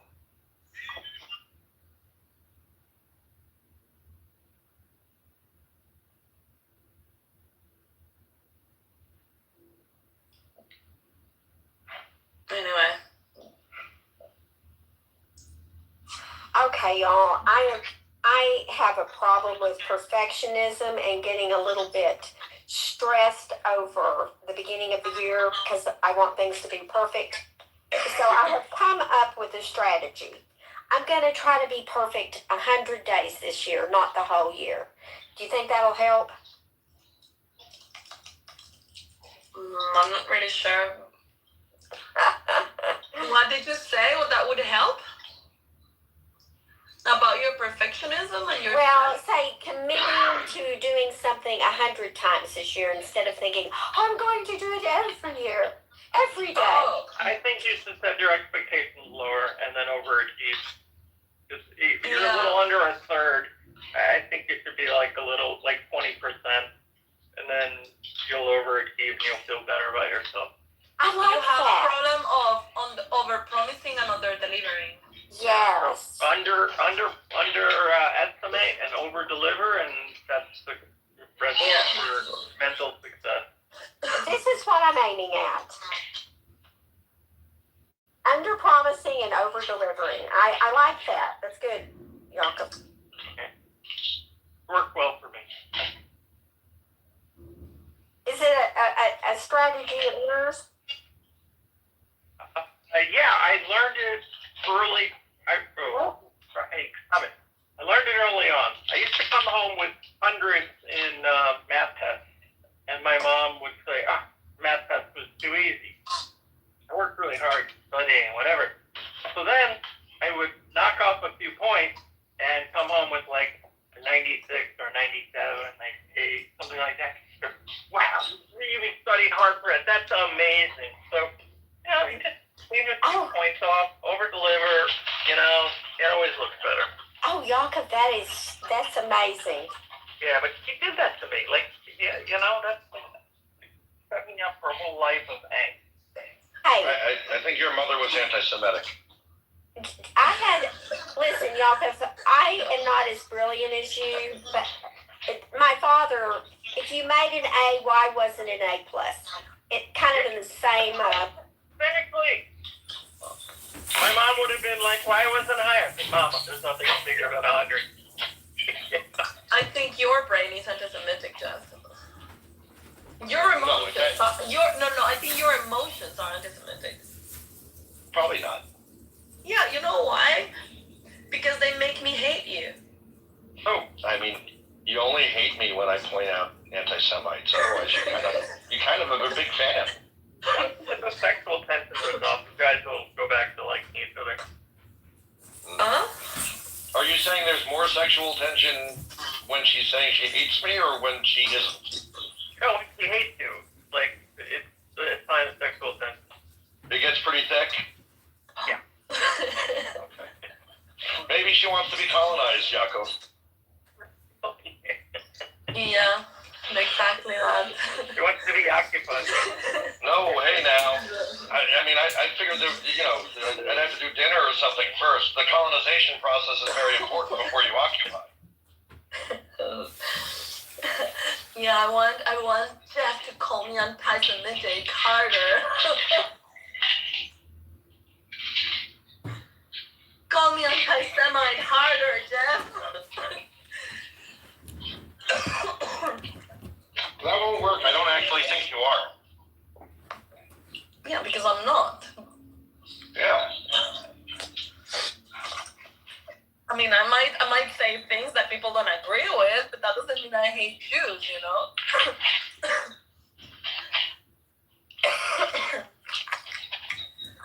I mean, I hate you a little bit. Are you going back to the land of 47? Yeah, that's not because you're a Jew. Now that you said I hate you again, I agree with Jaco. A lot of sexual tension. Yeah, exactly. Number one sign. Yeah. Jaco, One it's day, a burger you and I share. Yeah. I'm like taking them away. Yeah, I mean.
Hello, this call is from the Illinois Department of Employment Security regarding your request for a courtesy callback.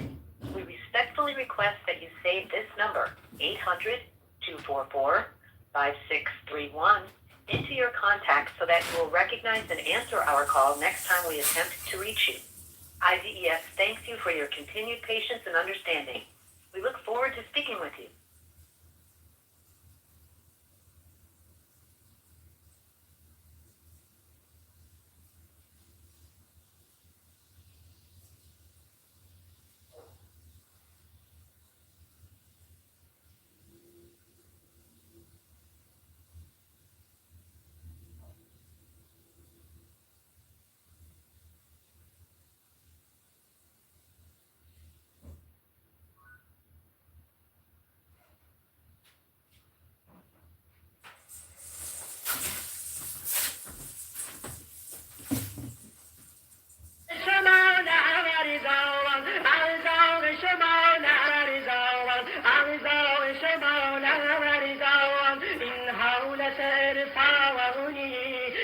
دولت ارفاونی آخری ز کجا آمد آخری ز کجا آمد هنگامه بیگانه هنگامه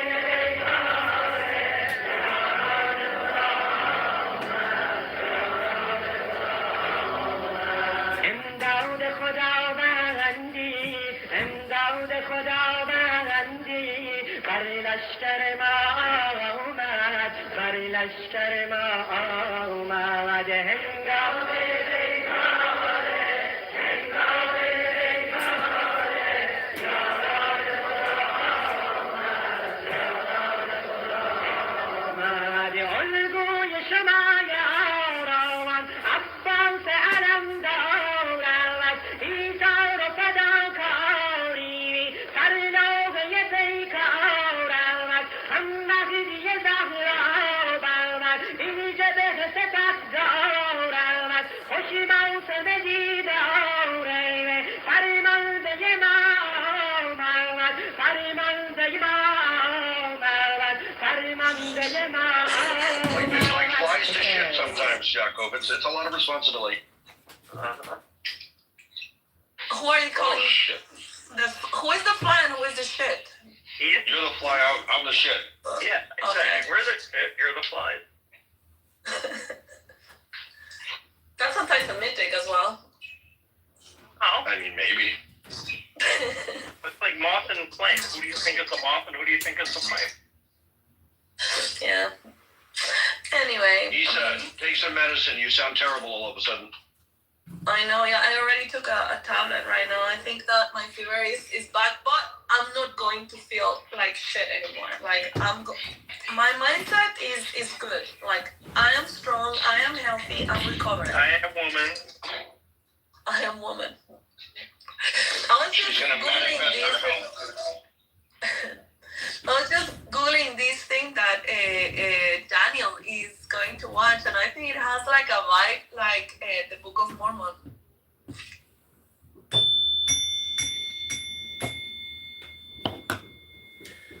We prescribe a friend.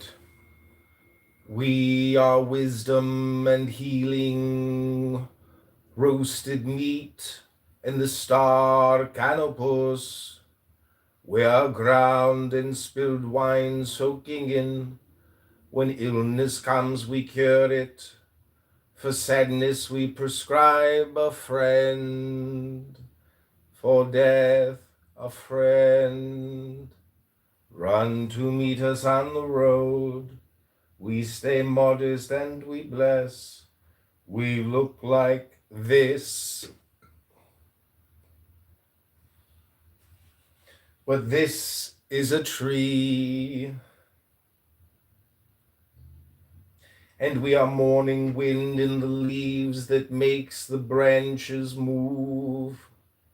Silence turning now into this.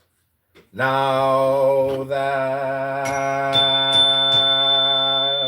It says a popular musical comedy in Israel titled The Chabadnikim, also known as The Hasidic Couple, premiered in 2022. The show is about two 23-year-old twin brothers from Kafar Chabad who must find brides. When one brother cannot find a match, they both venture into the secular world of Tel Aviv, leading to a comedic clash of cultures. Sounds very similar to the Book of Mormon. Oh yeah, it says here.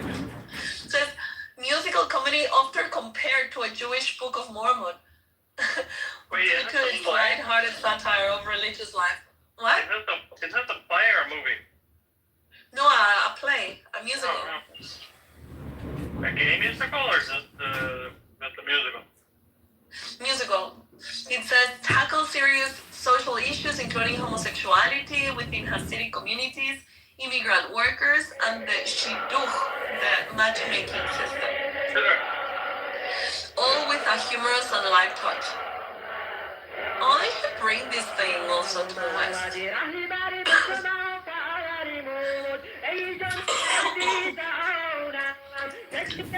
Alright, so, not that this is a reputable source, but I am reading that Trump is set to give a speech on Iran from Detroit, which would be interesting.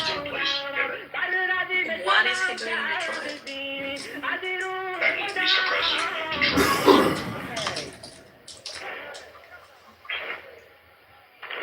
I think it's very interesting. What's that town like right next door that's like fully Arabic? Get to go there. Dearborn. Dearborn. There we go. Dearborn.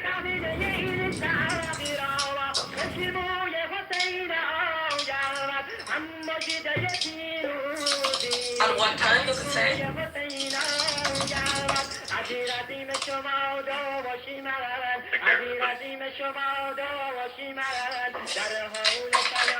is Mega?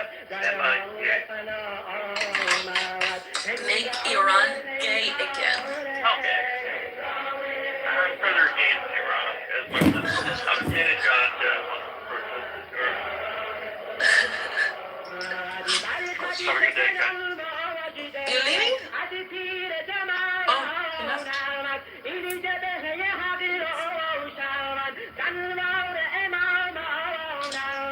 Also, they're doing European dates, a tour.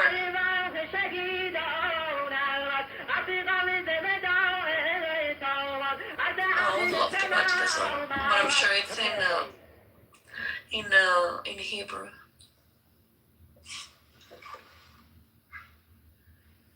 Well, it says for Israeli production. Oh my God.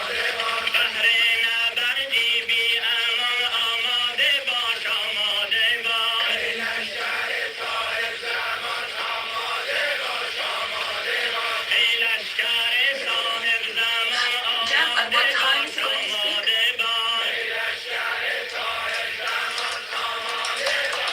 I don't have that information.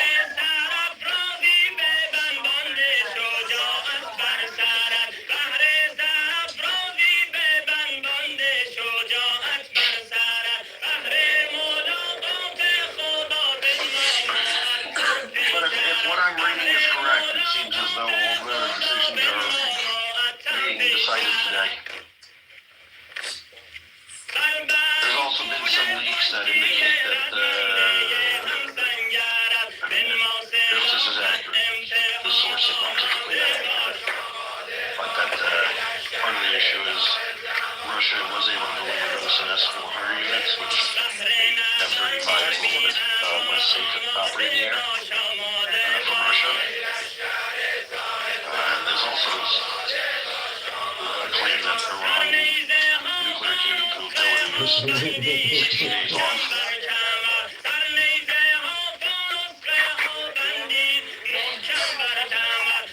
Yeah, I also don't think that we will ever know when they're going to strike. He always likes the element of surprise.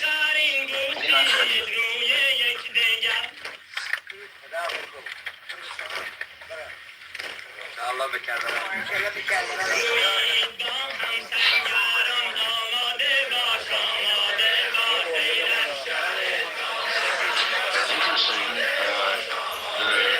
Egyptian government welcomed the designation of the Muslim Brotherhood in Egypt as terrorists. Can you repeat? The Egyptian government supports the U.S. designating the Egyptian Muslim Brotherhood as global terrorists. Oh, that's good.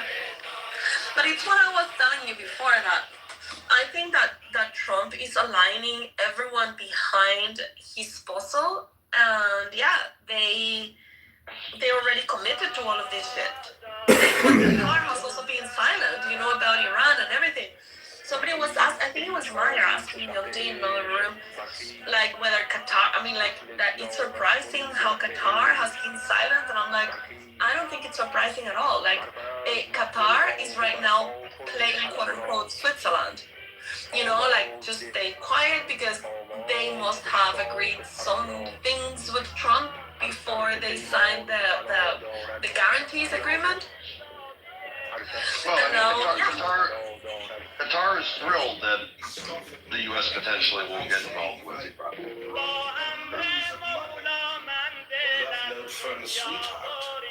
They would welcome me. But not with this prophecy talk.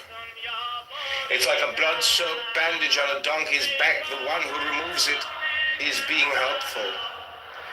But he's going to get kicked No one here wants to be healed. Show me someone who wants what I have.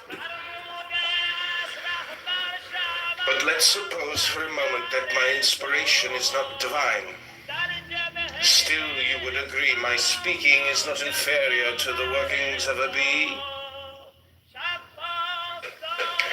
The Quran says God had scoffed at me by echoing. For any anti-Semitic justice. You're wrong. You're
He scoffed at me by echoing what I say. If I brought them news of money, a love note from a sweetheart, they would welcome me.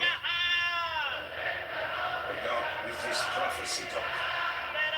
It's like a blood-soaked bandage on a donkey's back. The one who removes it is being helpful.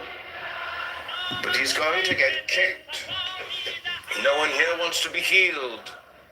Show me someone who wants what I have. And the Arabs have no love, no affection for Iran at all. But do you think it is true, or it is just like conveniently in the strategic view, of their alliances, economic alliances in the world? Because they're still Islam, and they still support each other. So you have to remember that the Sunni don't see Shias as really being Muslim. Or at best, they see them the same way you see Protestants, right? So, if you had an extreme Protestant country that was abusing its citizens, blah, blah, blah, blah, blah, somewhere in South America, and, America decided they needed to pursue regime. Let's say Venezuela was actually run by fundamentalist Protestants, would your country be like, as Catholics, we oppose this. We share a profit. No, they don't give a shit. And they also geopolitically, Iran's hostile. Iran is hostile to a threat to Arab countries. Yeah, but also you have to remember that Islam doesn't hold on one second, Faisal. Islam sees the religion in a different way that Christians do, and for them it is more important to have Muslims and have them doing the right thing the right way, but ultimately Islam one is over any other interest. Like they're not gonna go and well, yeah, actually they kill each other. Sorry. Go ahead, Faisal. Why do we have almost 2 million Saudi Shias in Saudi Arabia? That's more than the population of Shias in Lebanon, Kuwait, Bahrain, and another country combined. If that's I don't know what that's responsive to. So you're taking a minimalizing perspective or the disagreement essentially between Sunnis and extreme Alawites who think that Ali is God essentially, who had like literally had become as bad of Muslims in interpreting Islam as the Nation of Islam's people in America who think God is 7 black men or so. Yeah, other than that, people who just have more reverence, Shias, who have more reverence to the family of the Prophet, Sunnis see them as other Muslims.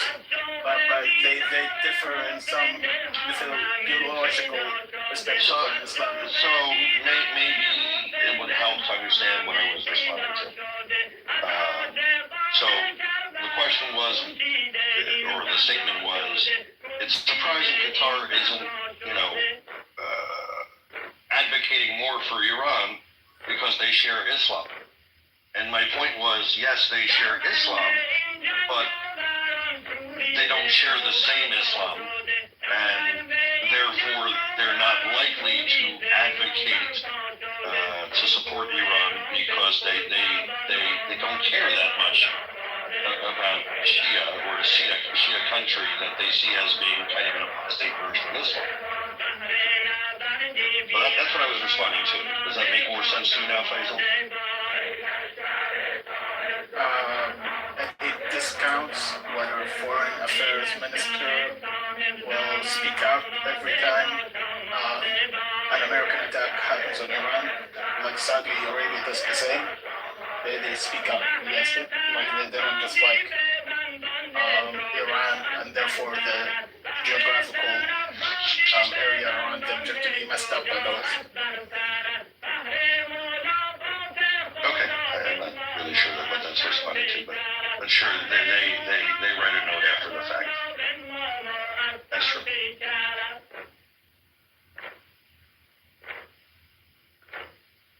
Hello, Seth. Hello, Dad. How are you, Seth? I'm better after this coffee. I'm not.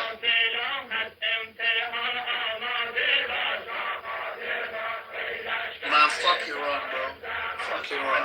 And yeah, like most of the Gulf countries have a sizable Shia population, and it's not, it doesn't make sense that these countries just see themselves as Sunni countries and they won't speak out for the Shias. That's not the case. No, I mean, I'm not suggesting that they, are ethnically cleansing Shia in Sunni countries, but they definitely see themselves as Sunni countries, with the exception of, I always forget the name of that little island. I want to say Baghdad, but that's not right. What's the little island I'm thinking of?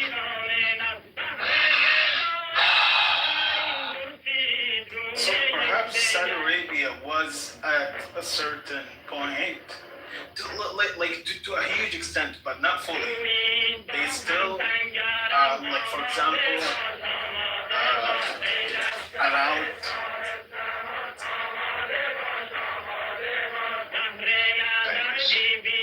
What was that? He saw someone in real life and had to say, Assalamu alaikum. I agree to, if I remember. Anyways, they allowed Shias to continue to practice their faith under the table, essentially, through the Wahhabist time. But nowadays, as you know, things have progressed in Saudi Arabia, and the same ministry that overlooks the opening of mosques is the same one that does it for the Husseiniya, the place where she has essentially prayer. I'm not suggesting there's widespread. I'm not suggesting there's widespread oppression of Shias throughout the Sunni world. Like I'm simply saying that religious difference is enough that most Arab countries are not going to bend over, are not going to kill themselves to try to protect Iran. Plus, Iran is a regional threat that has no problem attacking Sunni countries and occupy it. So, like, I suggest that the latter takes precedence before the former. Well, that's fair. That's true. I mean, that's an accurate statement. But both things are, in fact, true.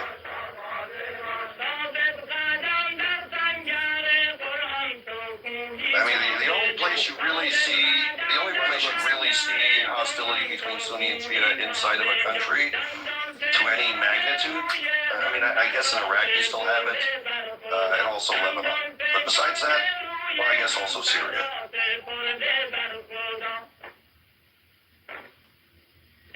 But besides that, everybody seems okay, largely.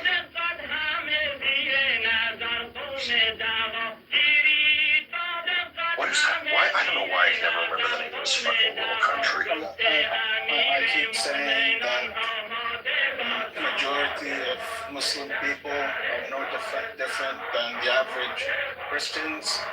Like, they practice their religion every once in a while. Perhaps they go to the mosque, perhaps they don't, or so on. But their everyday life is not all that much different like for other sects of Islam. So that's where the tolerance comes from. Yeah. I mean, I think in the ways that that's true, it's very true. I think there's also some ways that Muslims are different, but it is what it is. I think most people at the end of the day are like fairly moderate in their approach and things. But certainly there's a difference in ideology. So to be a moderate Christian just means you don't go to church very much. To be a moderate Muslim also means you don't go to mosque very much. But at the end of the day, the ideal of Christianity and the ideal of Islam are very, very different ideals. So being a moderate Muslim probably means you don't support terror, or at least not that much, or maybe you don't support it that often. Or like you understand where it comes from, but you don't think it should go to that extreme. I mean, yeah, if you're informed, but I mean, the ideals of the theology, unfortunately, do promote it. So yeah, in practice, people are pretty much the same, mostly, but the ultimate goals of the worldview of Christianity and Islam are very different. So I do appreciate moderate Muslims for not being less moderate, because less moderate Muslims are very dangerous. Less moderate Christians just don't dance. There you go. I mean, the Christians occasionally bomb an abortion clinic. I mean, there is that. But well, I don't know if they're theologically that different and they're cool, you know what I mean? Well, that's for sure. I just think it's not, I mean, at the end of the day, at the end of the day... When did Jesus lead an army and massacre the inhabitants of another country? I mean, it manifested itself as the Crusades. That's what exactly it holds from. Oh, okay. Was that Jesus? Well, the Islamic expansion, 80% of the Islamic expansion of the religion was post the death of the Prophet Muhammad, peace be upon him. More than 90%. Is that a real number, or did you make that up? Because I think you consult the Quran. Based on what? Based on population forced to convert? Based on land? Well, you can't force people to convert in Islam, so you actually can't. Yeah, just like that it happens. It's really interesting. Right, exactly. So I'm going to interrupt you. I'm not letting it go. the Crusades, I'm getting tired of that CIP because the Muslims came first into Europe. And they were trying to convert Europe. They went into Spain. It was a reaction to that, so just let that argument go. But is it a forced conversion? That's the question. I mean, you're allowed to there were forced conversions in Andalusia. Yes, 100%. What you need to think about is the fact, like, say for example, you have a friend, right, and he tells you. I don't need to think about it. It was forced conversion. Hear me out. It was forced conversion. Right. Okay. So Andre, it was forced. For two reasons. I'm conceding. Number one, it was under stress, population under stress, and secondly, it was okay. I'm conceding it was forced, but you're not listening to my point. Imagine you have a friend and he tells you he's vegetarian, and then he keeps going to a steakhouse, right? And and then he happens to just go on a killing spree one day. You wouldn't say, "Oh, I just don't like vegetarians." You know what I mean? It's kind of like. Well, it really depends. I've got this. Aziz, if my friend was reading a book and finding wisdom and knowledge in this book, written by a vegetarian who had and in this book it talked about how this vegetarian actually led a killing spree of meat eaters all over South America. Yeah. Ultimately taking power over 80% of South America, where they banned the eating of meat unless you paid a special tax. Then I would make that comparison because he's idealizing a very violent man who has ideals that promote more violence. Yes, I would make that conclusion in that case. Right. So you have that book in your pocket.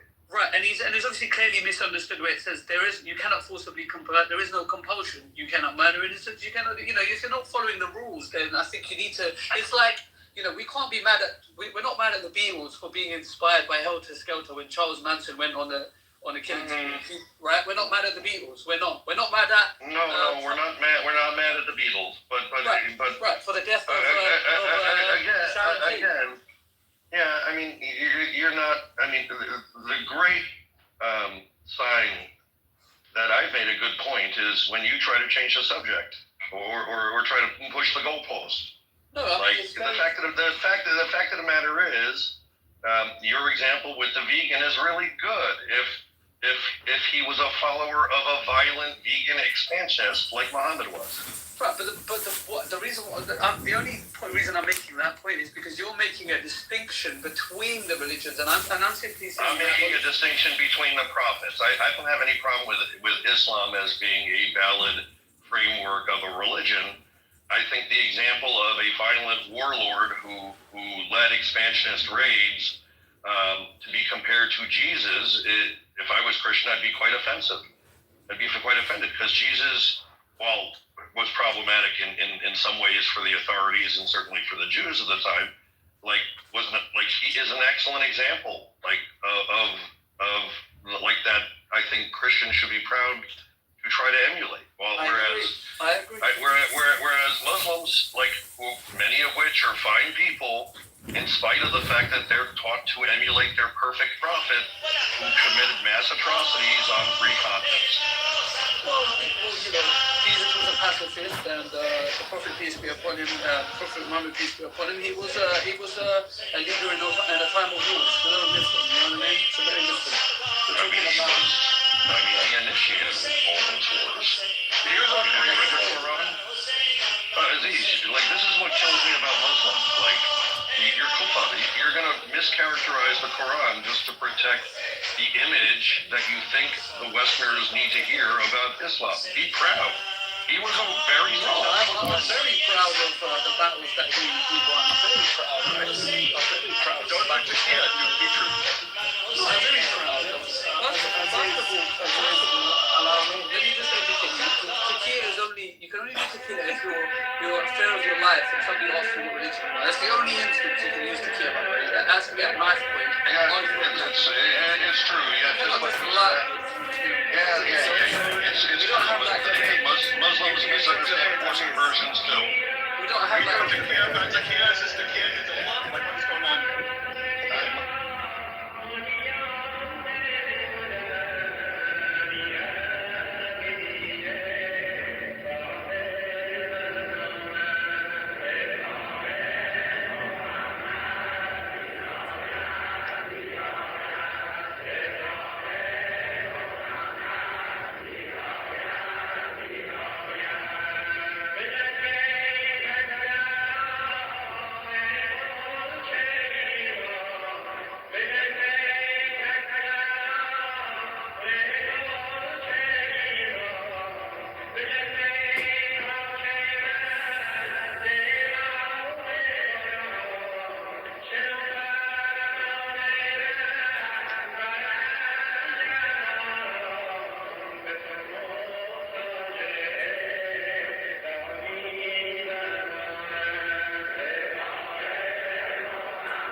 much prefer talking to you, Faisal.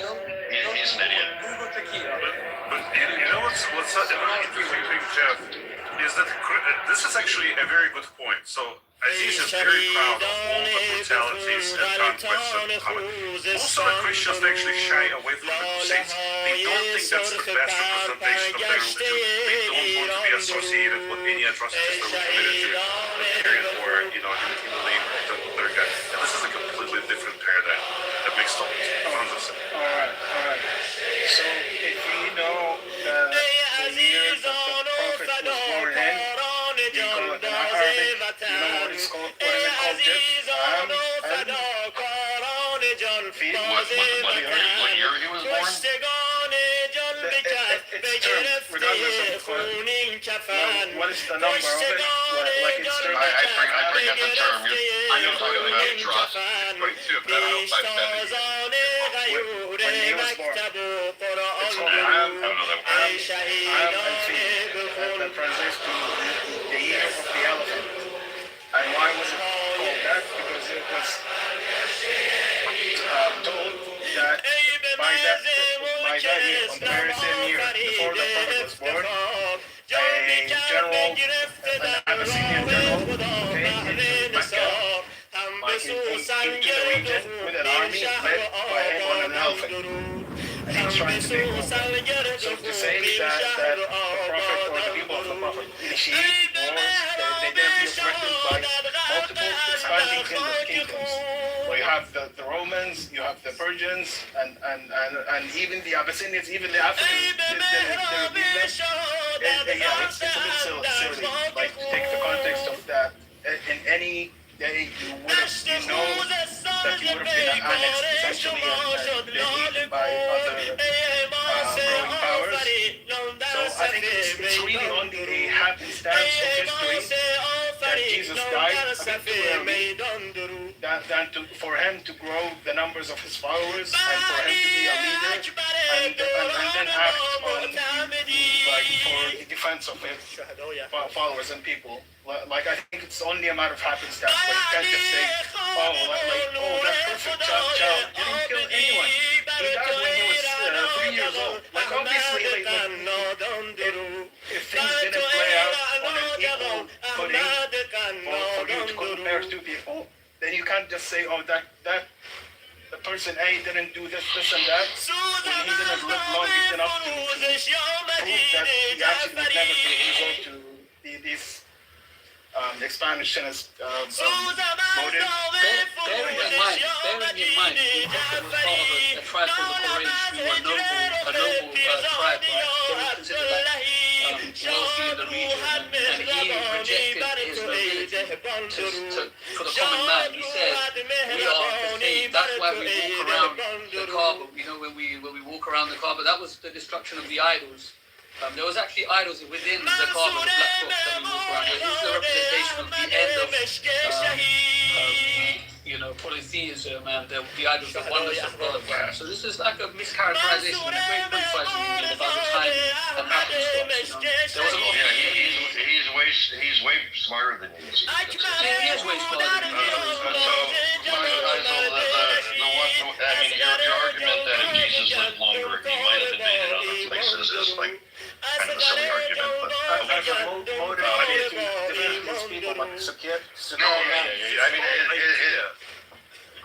Sorry, Jeff, really quickly.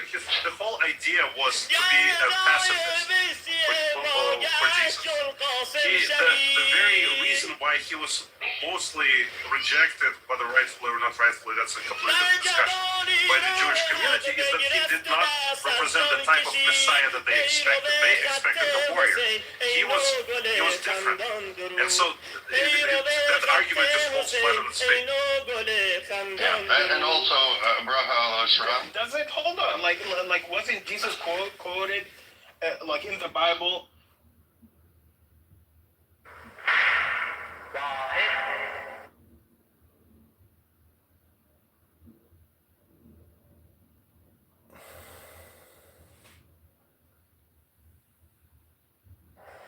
دل پریشانم که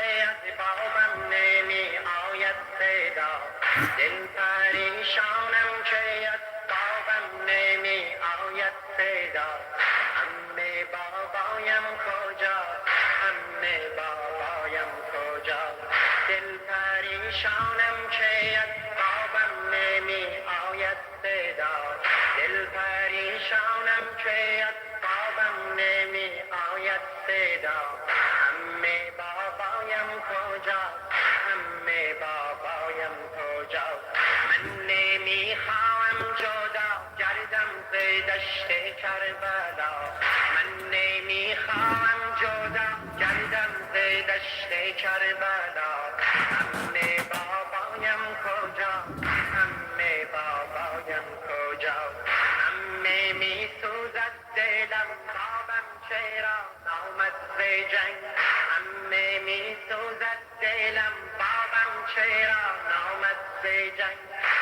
بیاید میکنم گر بیاید گیرم در بغل من سنگ و سنگ گر بیاید گیرم در بغل من سنگ سنگ شو برون از خیمه بین بابم چرا کرده درنگ شو برون از خیمه بین بابم چرا کرده درنگ ذکر لا حول ولا قوة نمی آید چرا ذکر لا حول ولا قوة نمی آید چرا عمه بابایم کجا عمه بابایم کجا عمه بابایم کجا عمه بابایم کجا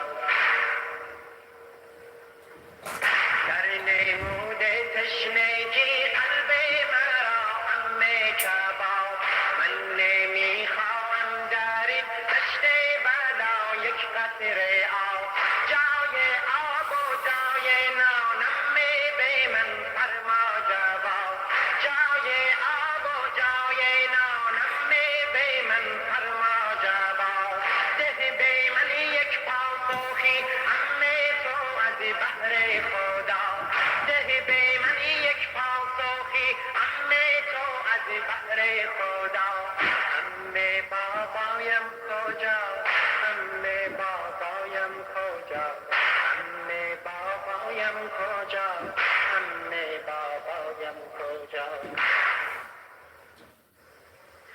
عمه دیدار پدر آب حیاتم میدهد عمه دیدار پدر آب حیاتم میدهد چهره نورانیش از غم نجاتم میدهد چهره نورانیش از غم نجاتم میدهد جای عمویم پدر آب فراتم میدهد گر بیاید میکند ایراد طفلان تو را شیهه اسب پدر ای عمه می آید به گوش شوق دیدار پدر خورد از سر من عقل و هوش این صدا می افکند در خیمه ها جوش و خروش کامد از میدان صدا فساده خیر النسا عمه بابایم کجا عمه بابایم کجا عمه بابایم کجا عمه بابایم کجا عمه بابایم کجا بر زمین ای ذوالجلال سر از چه اینسان میزنی پای خود را بر زمین نادان و گریان میزنی با غمت زخمی فوزون بر قلب طفلان میزنی در حرمت شیهه از شد محشر کفرا بپا عمه بابایم کجا عمه بابایم کجا عمه بابایم کجا عمه بابایم کجا ذوالجلال بر گوچه را زینت چنین شد واژگون گوچه را ای بابا با جان تو گشته پر ز خون چون کنم باور که از تو باب من گشته نگون گوچه اینت ذوالجلال باب من افتاده کجا حسین ذوالجلال مهربان اسب وفادار پدر گوشنیدی در دم آخر تو گفتار پدر بوسه باران میکنم یاد پدر یال تو را عمه بابایم کجا عمه بابایم کجا عمه بابایم کجا عمه بابایم کجا ای خدا بابا چرا بر خاک افتاده است ای خدا بابا چرا بر خاک افتاده است کی به حلقش از جفا شمشیر کین بنهاده است کی به حلقش جفا شمشیر کین بنهاده است آبایا در دم آخر ورا کس داده است آبایا در دم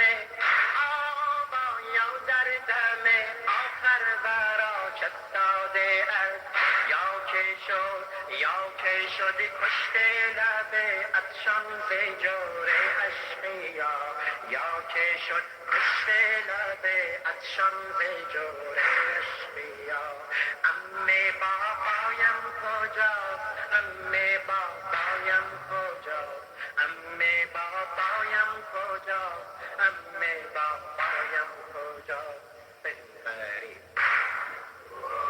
بنشهی بنبری بنشهی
در این اطراف دوشه دل تو بودی، نگهبان شب غافل تو بودی. بگو اسب سپیدم را که دزدید، امیدم را که دزدید، امیدم را که دزدید. مرا اسب چموشی بود روزی، شهادت می فروشی بود روزی. شبی چون باد بر جالش خزیدم، به سوی خانه صافی دویدم. 40 شب را بی وقت راندم، 40 تصویر صافی نامه خواندم. ببین ای دل چقدر اینقدر زیباست، گمانم خانه صافی همینجاست، گمانم خانه صافی همینجاست. دلم تا دست بر دامان در زد، دو دستی سنگ شیون را به سر زد. امیدم مشت نومیدی به در کن، نگاهم قفل در میخ قدر کن. چه درد است این که در فصل عقاقی، به روی عاشقان در بست صافی، به روی عاشقان در بست صافی. بر این دروای من قفلی لجوج است، بر این دروای من قفلی لجوج است. به جوش ای عشق هنگام خروج است. در میخانه را گیرم که بستند، کلیدش را چرا یارب شکستند، کلیدش را چرا یارب شکستند، کلیدش را چرا یارب شکستند. کردن در زندان بمانم، دعا کردن سرگردان بمانم. من آخر طاقت ماندن ندارم، من آخر طاقت ماندن ندارم. خدایا تا به جان کندن ندارم، خدایا تا به جان کندن ندارم. دلم تا چند یارب خسته باشد، در لطف تو تا کی بسته باشد، در لطف تو تا کی بسته باشد. بیا باز امشب دل در بکوبیم، بیا این بار محکم تر بکوبیم. بیا باز امشب دل در بکوبیم، بیا این بار محکم تر بکوبیم. مکوب ای دل به تلخی دست بر دست، در این قصر بلور آخر کسی هست، در این قصر بلور آخر کسی هست. بکوب ای دل که اینجا قصر نور است، بکوب ای دل مرا شرم حضور است. Hey, Honey Badger, look who's here, Mr. Big Guy. How's the most argumentative man in the world? Yes, I am the most interesting man on this. No, I said argumentative. Are you this argumentative with people in your real life? I'm listening to some Mozart right now. I'm having a hard time. Oh my I'm God. sorry, did you say I'm the most interesting man on this app? Is that Oh my God. Hi, this is John. Hey, John.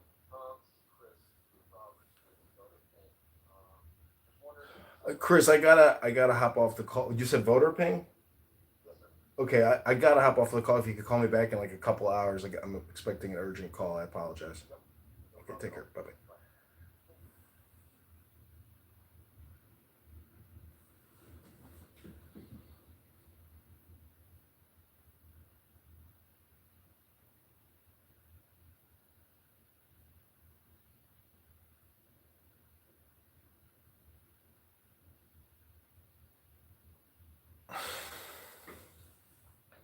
در شرم دارم.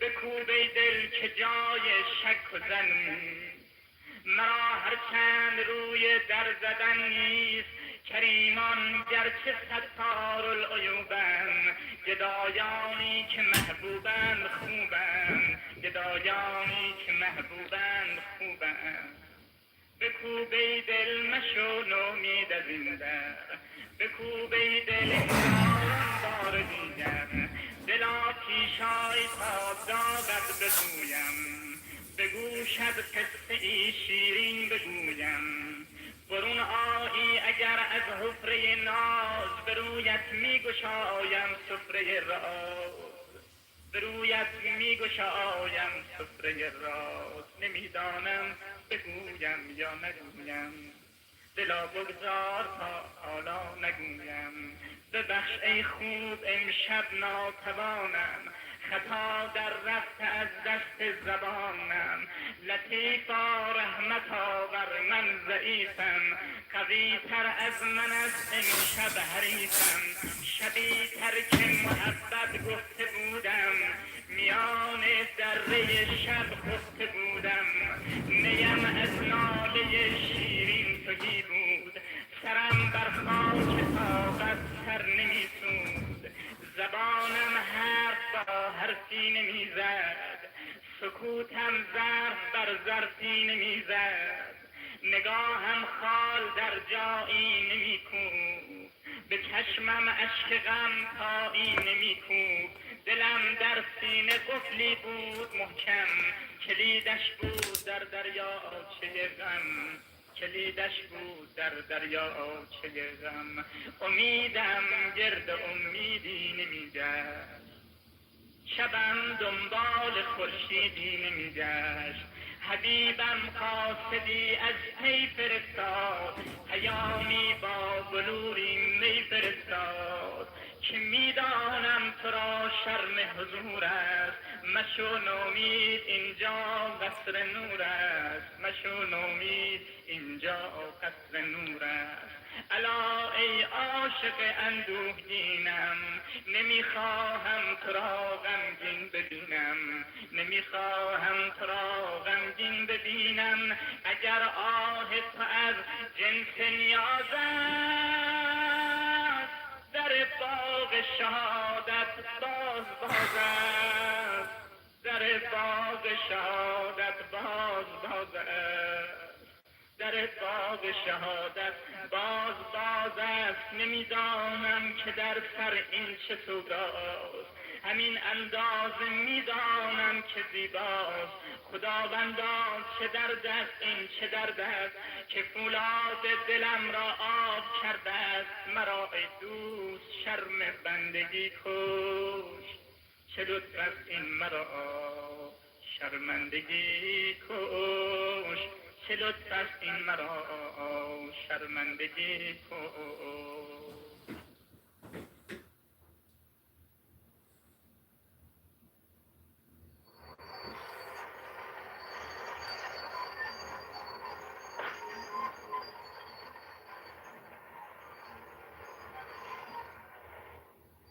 شیر مردان خدا کرب و بلا در انتظار است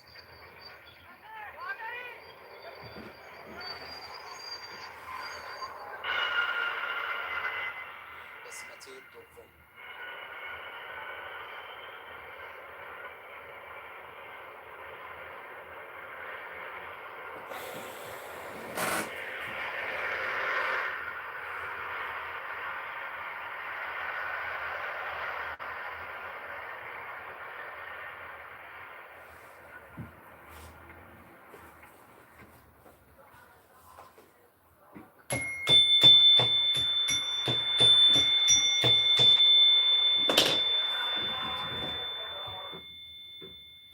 What you've been given.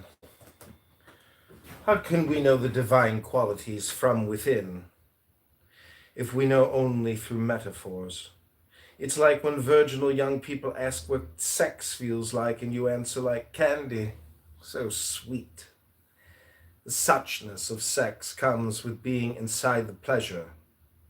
So whatever you say about mysteries, I know or I don't know, both are close to being true. Neither is quite a lie. Someone asks, do you know the prophet Noah? You may answer, well, I've read stories in school. I've heard the legends that have come down. But only someone in Noah's state can know him.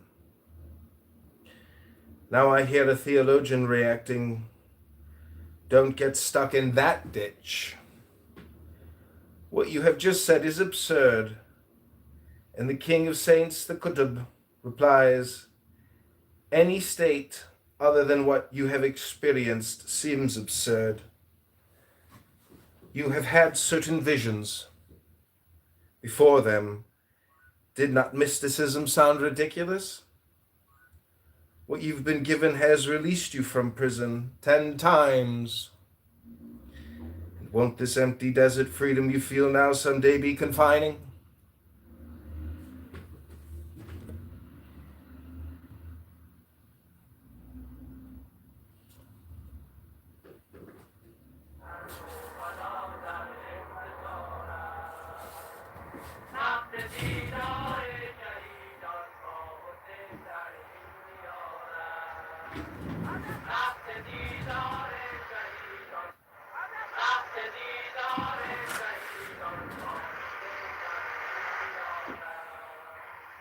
شیر مردان خدا کرب و بلا در انتظارم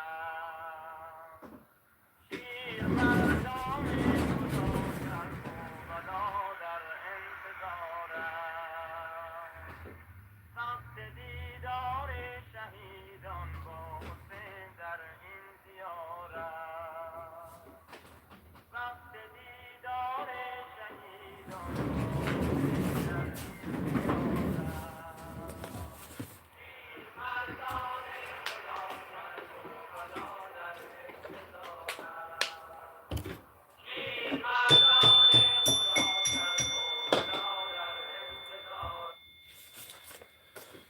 Now I lay me down to stay awake. Pray the Lord my soul to take into wakefulness, so that I can get this one bit of wisdom clear. Grace comes to forgive and then forgive again.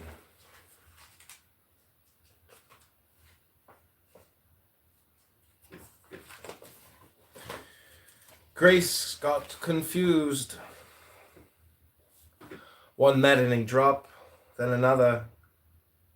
You pour wine for us now like that. Remember when you poured full light all at once a whole day, you put your finger on your lips wanting quiet. But those drops you drip keep talking. It's not us. As you were killing Junaid, he said more. In each blood drop of his a new Bastami. The first that fell on ground grew Adam. In the sky Gabriel. Those old days you poured according to merit. Then Grace got confused, and you poured everybody some. Bread does not deserve you. Yet you lived your life for bread. You brought water and threw it at the water carrier. What you showed Moses was not fire, but a shape of consciousness. Will that Friday ever come again when you served your close friends individually? Each moment a stranger and friend meet. The bloods mix. Roses drop petals in autumn. Shy. Offer your friendship. Hi, this is John. Mr. Kitover, this is Administrative Law Judge from the Department of Employment Security. Are you ready for the hearing today? Yes, Your Honor. All right. Hold the line for a moment while I call up the reporter's witness.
recorded hearing, so in order to continue, Mr. Kitover, do I have your consent to the recording? Yes, Your Honor. All right, and Mr. Bureau, do I have your consent? Yes, Your Honor. All right, thank you. So this is a hearing before the Illinois Department of Employment and Security Appeals Division. The docket number that I have for today is 2530974. Even though this hearing is conducted over the phone, it is a formal hearing, and as such, any testimony that the witnesses provide today that needs to be taken under an oath or affirmation. So at this moment, I'm going to ask that you both raise your right hand while I administer this oath. Do you solemnly swear that the testimony you're about to provide is the truth, the whole truth, and nothing but the truth? Mr. Kitover, is that your oath? Yes, Your Honor. All righty, and Mr. Bureau, is that your oath? Yes, Your Honor. Thank you. Let the record reflect that today's witnesses have taken the oath. So this hearing is being held today, January 13th, 2026, before Judge Tubbs at the Division Office in Springfield, Illinois. This hearing concerns, or my first order, this hearing concerns an appeal from an employment security local office determination that was dated April 29th, 2025. Wait a second. Yeah. That determination held that the evidence shows that the claimant was discharged from IRS because he was absent from work. He was absent without leave and failed to follow established leave procedures from November 2024 to March 2025. And since the reason the claimant was discharged constituted a violation of a known and reasonable company rule, the claimant was discharged for misconduct connected with the work, and the claimant is ineligible for benefits from March 23rd, 2025, and will be determined ineligible until he meets the eligibility requirements. A section of law that applies is Section 602A of the Unemployment Insurance Act. And 602A provides that an individual shall be ineligible for benefits for the week in which he has been discharged for misconduct connected with his work, and thereafter until he has become reemployed and has had earnings equal to or in excess of his current weekly benefit amount in each of 4 calendar weeks. So, Mr. Kitover, do you understand what that determination I just read means? Yes, Your Honor. Alrighty, and Mr. Bureau, do you also understand what that determination means? Yes, Your Honor. Alright, well, Mr. Kitover, this determination does go a little further, and it states that if you disagree with this determination, that you may submit your request for an appeal in writing, and it must be submitted to the department within 30 calendar days after the date this notice is mailed to you. So this notice is given to you on April 29th, 2025. That would have put a deadline to file your appeal on May 29th. I had your appeal received on September 22nd, which is about 4 months late. Is there a reason why your appeal wasn't filed in a timely manner? Yes, Your Honor. One of a fact is I was terminated May 30th, 2025. And so that's technically my last day with the IRS. The reason why it was filed late was because I uploaded it to the Illinois Department of Employment Security website, and it said received. So I was expecting a response via mail. I never got the response, so I called up. He was shocked that I was calling so late, and I was under the understanding that it was received. So I mailed it in, and then I got a phone call back from an employee, and she explained to me the appeal process to the Board of Review and the steps that I was going to have to go to appeal this. And there were technical problems with the website, and I also was disconnected multiple times. I couldn't get through to... Real quick here, Mr. Kitover, you understand that the website is not a way you can file an appeal. You have to either mail it or fax it. No, this was the... No matter what you do, you cannot upload an appeal and have a valid timestamp from either the Postal Service or which, we'll accept the one that's on the fax machine. But when you upload a document, there's no way to tell when you started to upload it and when the upload ended. Okay? Yes, Your Honor. It doesn't work that way. That's why we don't accept it. Not for pleadings, we can accept it for evidence. It doesn't have the same time constraints. But as far as pleadings go, follow the rules that we have for pleading. Yes, Your That's Honor. what it says. Please file the request by mail or fax at the address or fax number listed above. Yes, Your Honor. Your Honor, can I just, Your Honor, can I just add that my last day was actually May 30th, 2025, and I filed a new IDS claim on July 28th, 2025. And so, even though I may have, This claim, sir. Yes, Your Honor. Kitover, we're still talking about this claim that you did file, right? Yes, Your Honor. Yeah. Your Honor, I preemptively filed the claim mistakenly. My last day was May 30th, 2025, Your Honor. Okay, but I mean, we're just going based on when you filed your claim, right? You filed your claim in March. Your Honor, I wasn't actually discharged from the IRS service at that time, Your Honor. I was under a wrong impression. Do not care. You don't have to be discharged. You don't have to be terminated. You can still be employed and file a claim. Okay? Yes, Your Honor. The fact of the matter is, Mr. Kitover, is your appeal was filed late. What that gets us to is I don't have the authority to assume any jurisdiction over this matter because it was filed late. So I'm going to have to dismiss this case because I don't have a timely filed appeal as evidence in your case file. So I don't have jurisdiction authority to assume any jurisdiction over this matter.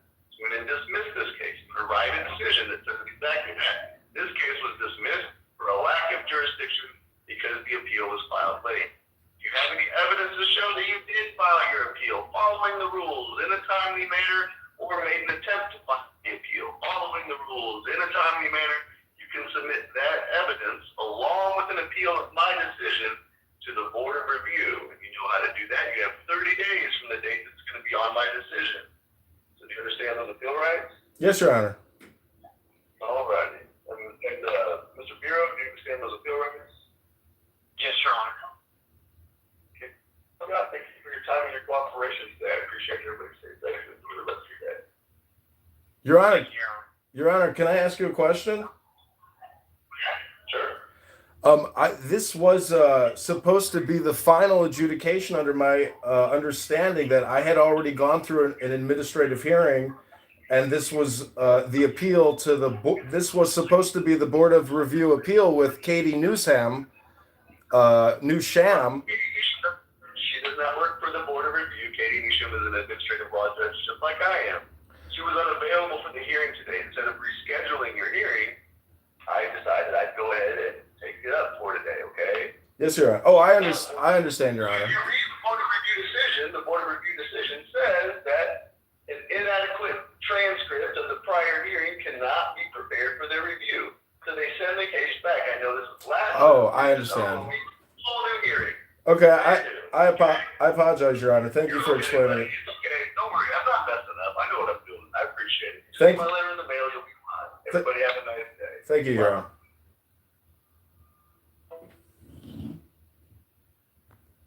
Wow. Can't believe my boss showed up to that.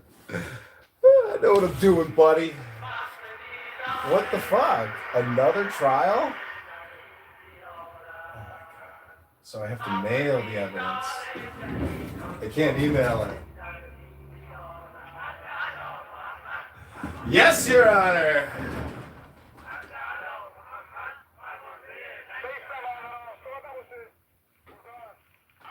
We got 30 days. Now it's time to file for fucking Congress writing candidate. Back to the to-do list, boys.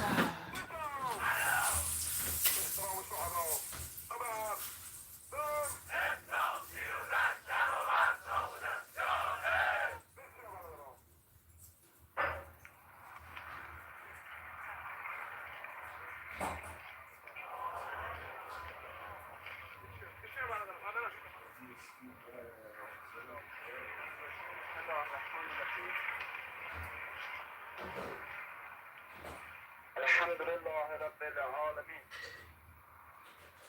اللهم إياك نعبد وإياك نستعين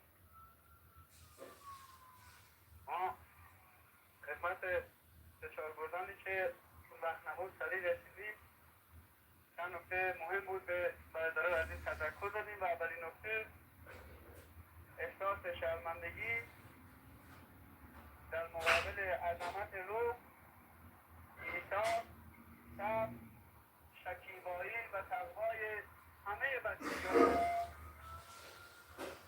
همتون الحمدلله رب العالمین بچه‌های عملیات کرده همتون فرمودید این رو خوب دقت کنید که هر کدومتون تک تک در کوه حاضر خواهید به قول قبیله‌ای 50 برادر حرام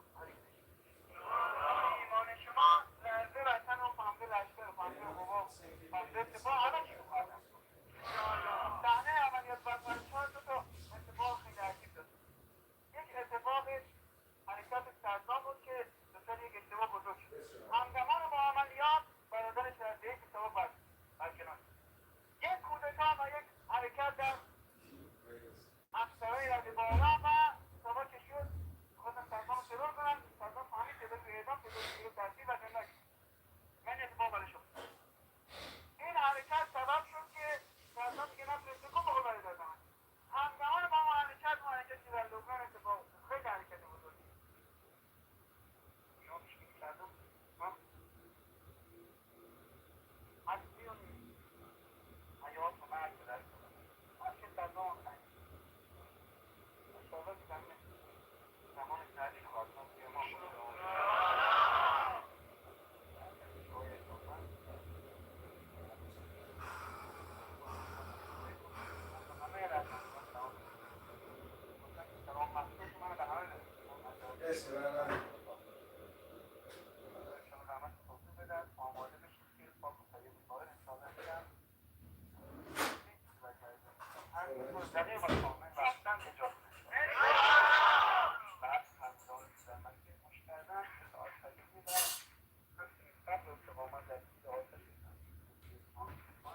همون شکیبایی که شما میخواد به دست بیارید بکنید همون آزمایشی که باید از روالتون را پس میده انشاءالله شما خواهد ساخت که در عجز معنوی و افتادید تا در این جاده اقتضا ببرید انشاءالله برد ندارید دعا به امام بکنید با بقیه بودم السلام علیکم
Truly believes that's what's going on. Yes.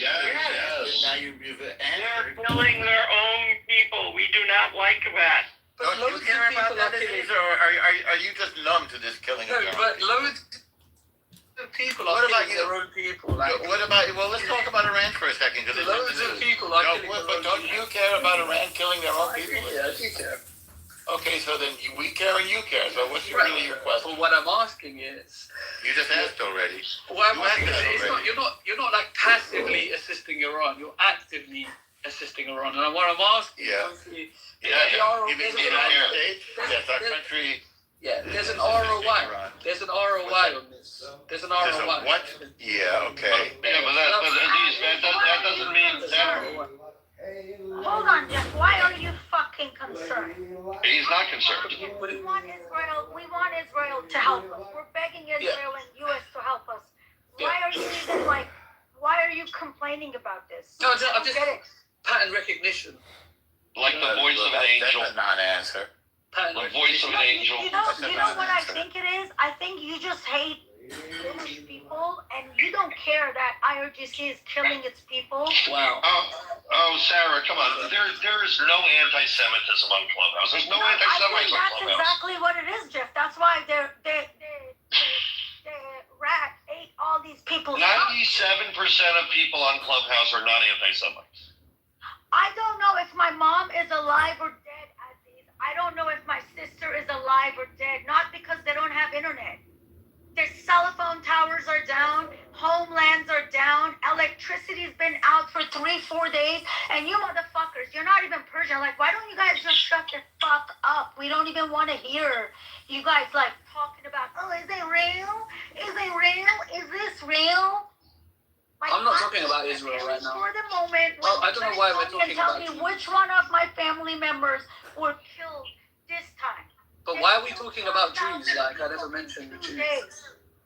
I never mentioned the Jews. Like, I don't get, like... No, why he said, is it real? She didn't say Israel. You made that. Is it real? It just shows he's always got Israel on the mind. He's arranged. Aziz, Forgive people me don't for have making that. electricity. Must be hard to sleep at they've night been when he's sanctioned, constantly darling. thinking about it. Darling, they've been sanctioned. They've been Aziz, sanctioned for a very long it's time. not Israel sharing the video of the dead people. It's Iran. It's IRGC. The government is sharing these videos to intimidate people. They're sharing the videos of them acting as they're in a fucking war zone, shooting at people.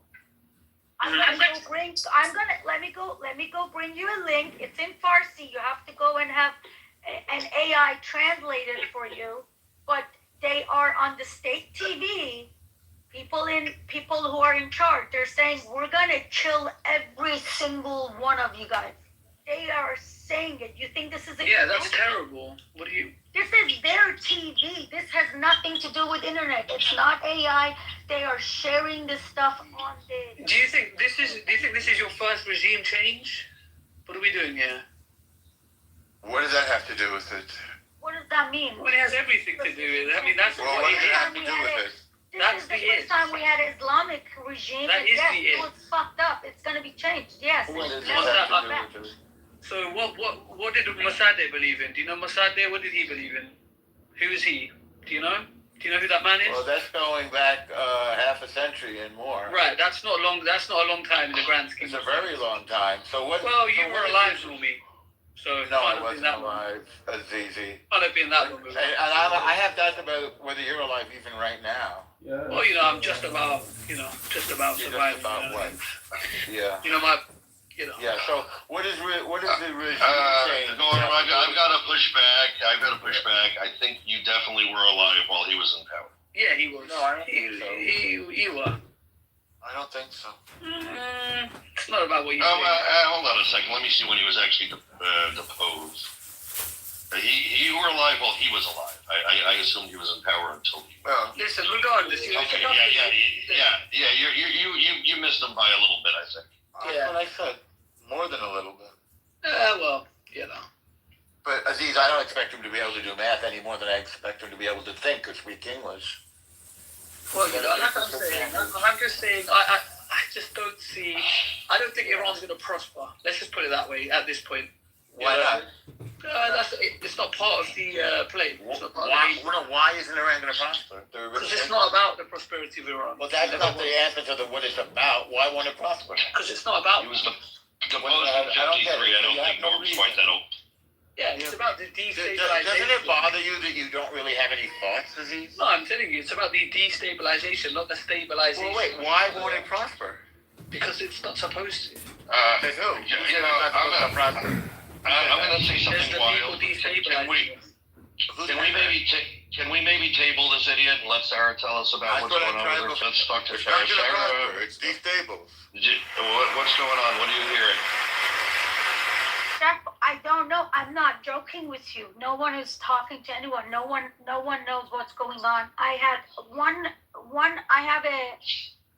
I have a family member that he lives in Turkey. Like he lives between Tehran and Turkey, and I know he's in Turkey because he was posting stories and stuff, right? So I messaged him yesterday, asked him if he has heard. It's like a family, distant family, but we grew up all together. We were like very close friends. So I messaged him. I said, have you heard of anyone? Like, have you talked to anyone? I don't know a single person, Jeff. I do not know a single person who has talked to anybody.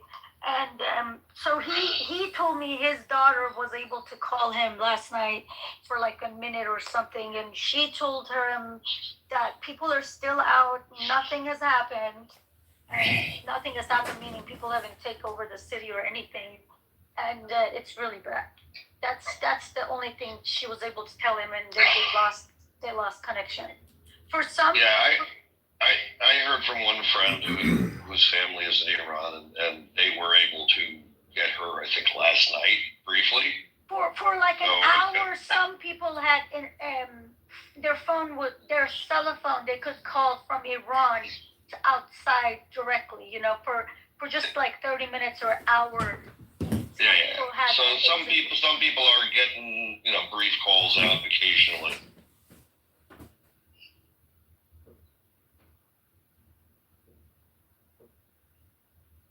I'm sorry, Professor. I'm sorry. With God's help, your family will be safe, and Iran will also be free. So, inshallah. We don't know what's going on, but they've killed a lot of people, so it's going to be really, really. Everyone's going to know someone who died. They killed more people than. In 2 days. This is just for the January 10 and 11. On January 10 and 11, they have killed more people than Iran lost in a whole first year of Iran-Iraq war. This is, and there are reports. There are like Iran International says minimum 12,000. There's like BBC saying 20, 25,000. Like, I mean the videos. There are some videos. They're like shooting everyone. They're shooting everyone. Aziz, if you scroll up, you'll see the link I put in the chat. The guy says, "Oh, we're gonna come after every single one of you guys," And they say the rioters, but you're not allowed to protest in Iran. If you're protesting right now, at any time, if you're protesting, they call it riot, and they have scheduled to kill a guy today. They're gonna hang the guy for protesting. Not rioting, nothing. They don't have guns. People don't have anything. They're shooting people straight up in their face. It's so bad. It's very bad. The majority of the people that they've killed are younger than 30. I heard they're also going into the hospitals and shooting people too. They have so I saw a video. This was so sad. She's broken her head, her skull is broken, and she can't go to hospital because they're telling people not to go to hospital. But the only good thing is that I don't know how, but people are helping each other. When I say I don't know how, it's because their phones are not working. They cannot even call each other. I've heard some days people had access for internal calls, like a few hours a day or something, but they purposely disconnect all of that and electricity so people cannot help each other. Like, and then no one's screaming genocide, and this is insane. And then there was a news, article on Facebook, and all they said was that the Iran international news source says minimum 12,000 people have been killed. And then somebody's like, oh, Israel propaganda. Someone else is like, when it's 60,000, let us know. And then these are the Palestinians. So it's like, if there is a propaganda as these, it's the propaganda that these Islamist countries, they play. And the only reason they say that is because the people of Iran, it's okay for them to die because the government is defending Islam. Even those who claim they're not terrorists, they shut their mouth to support Islamic terrorist, actions. Otherwise, where are these people? 53 Muslim countries, everybody has shut their mouth. Nobody has said anything. Nobody.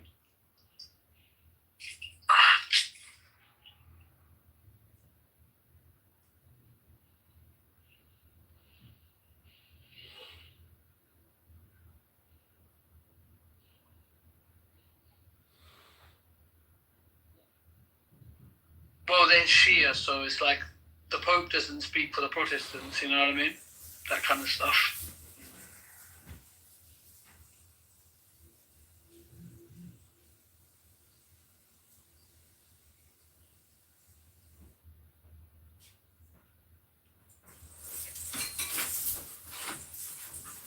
Is this a real guy in the chat? He's a troll, right? I think he's a fake, personally. Yeah, he's a fake, yeah. He must be someone 52 else. friends. You new here, friend? You new here, big guy? You just been in here, really, with three friends? My guess is you're at least somebody we know, and you're definitely a troll. It's not an unusual take. I've heard people have that opinion. He's three friends. He's not fucking... No, but it's not because of that. It's because the whole vibe, the whole where he speaks. The big PTR picture, all the whole fucking... Yeah, it's clearly... Is this people that try to be like Jews so they can pretend to be Jews so they can say anything, but they actually are trying to mock it. Yeah, it's like Jews for suicide, God forbid. Yeah. I think he's trying to take your name because he's a cunt. My cousin.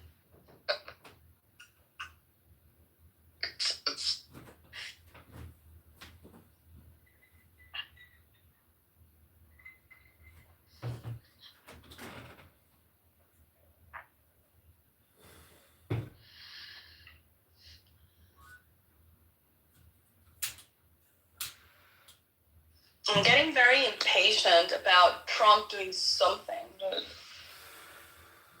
Yes, I know. It's Too time. long. I see lots of planes. In the area. Like, what kind of planes are they? Because the airspace for commercial planes I see is closed, some right? military airplanes around the area, near Iran. Like, really close. You see a lot of militaries? 6 military planes, huh? Yeah, I don't even think this is. Oh wait. Okay, no. But there is a lot less traffic in the air today.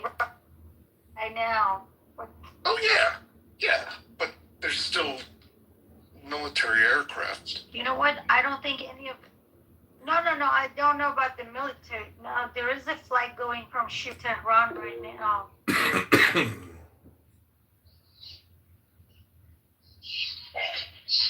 I just got off the phone with my cousin right now in Greece, Athens. There's a huge protest going on.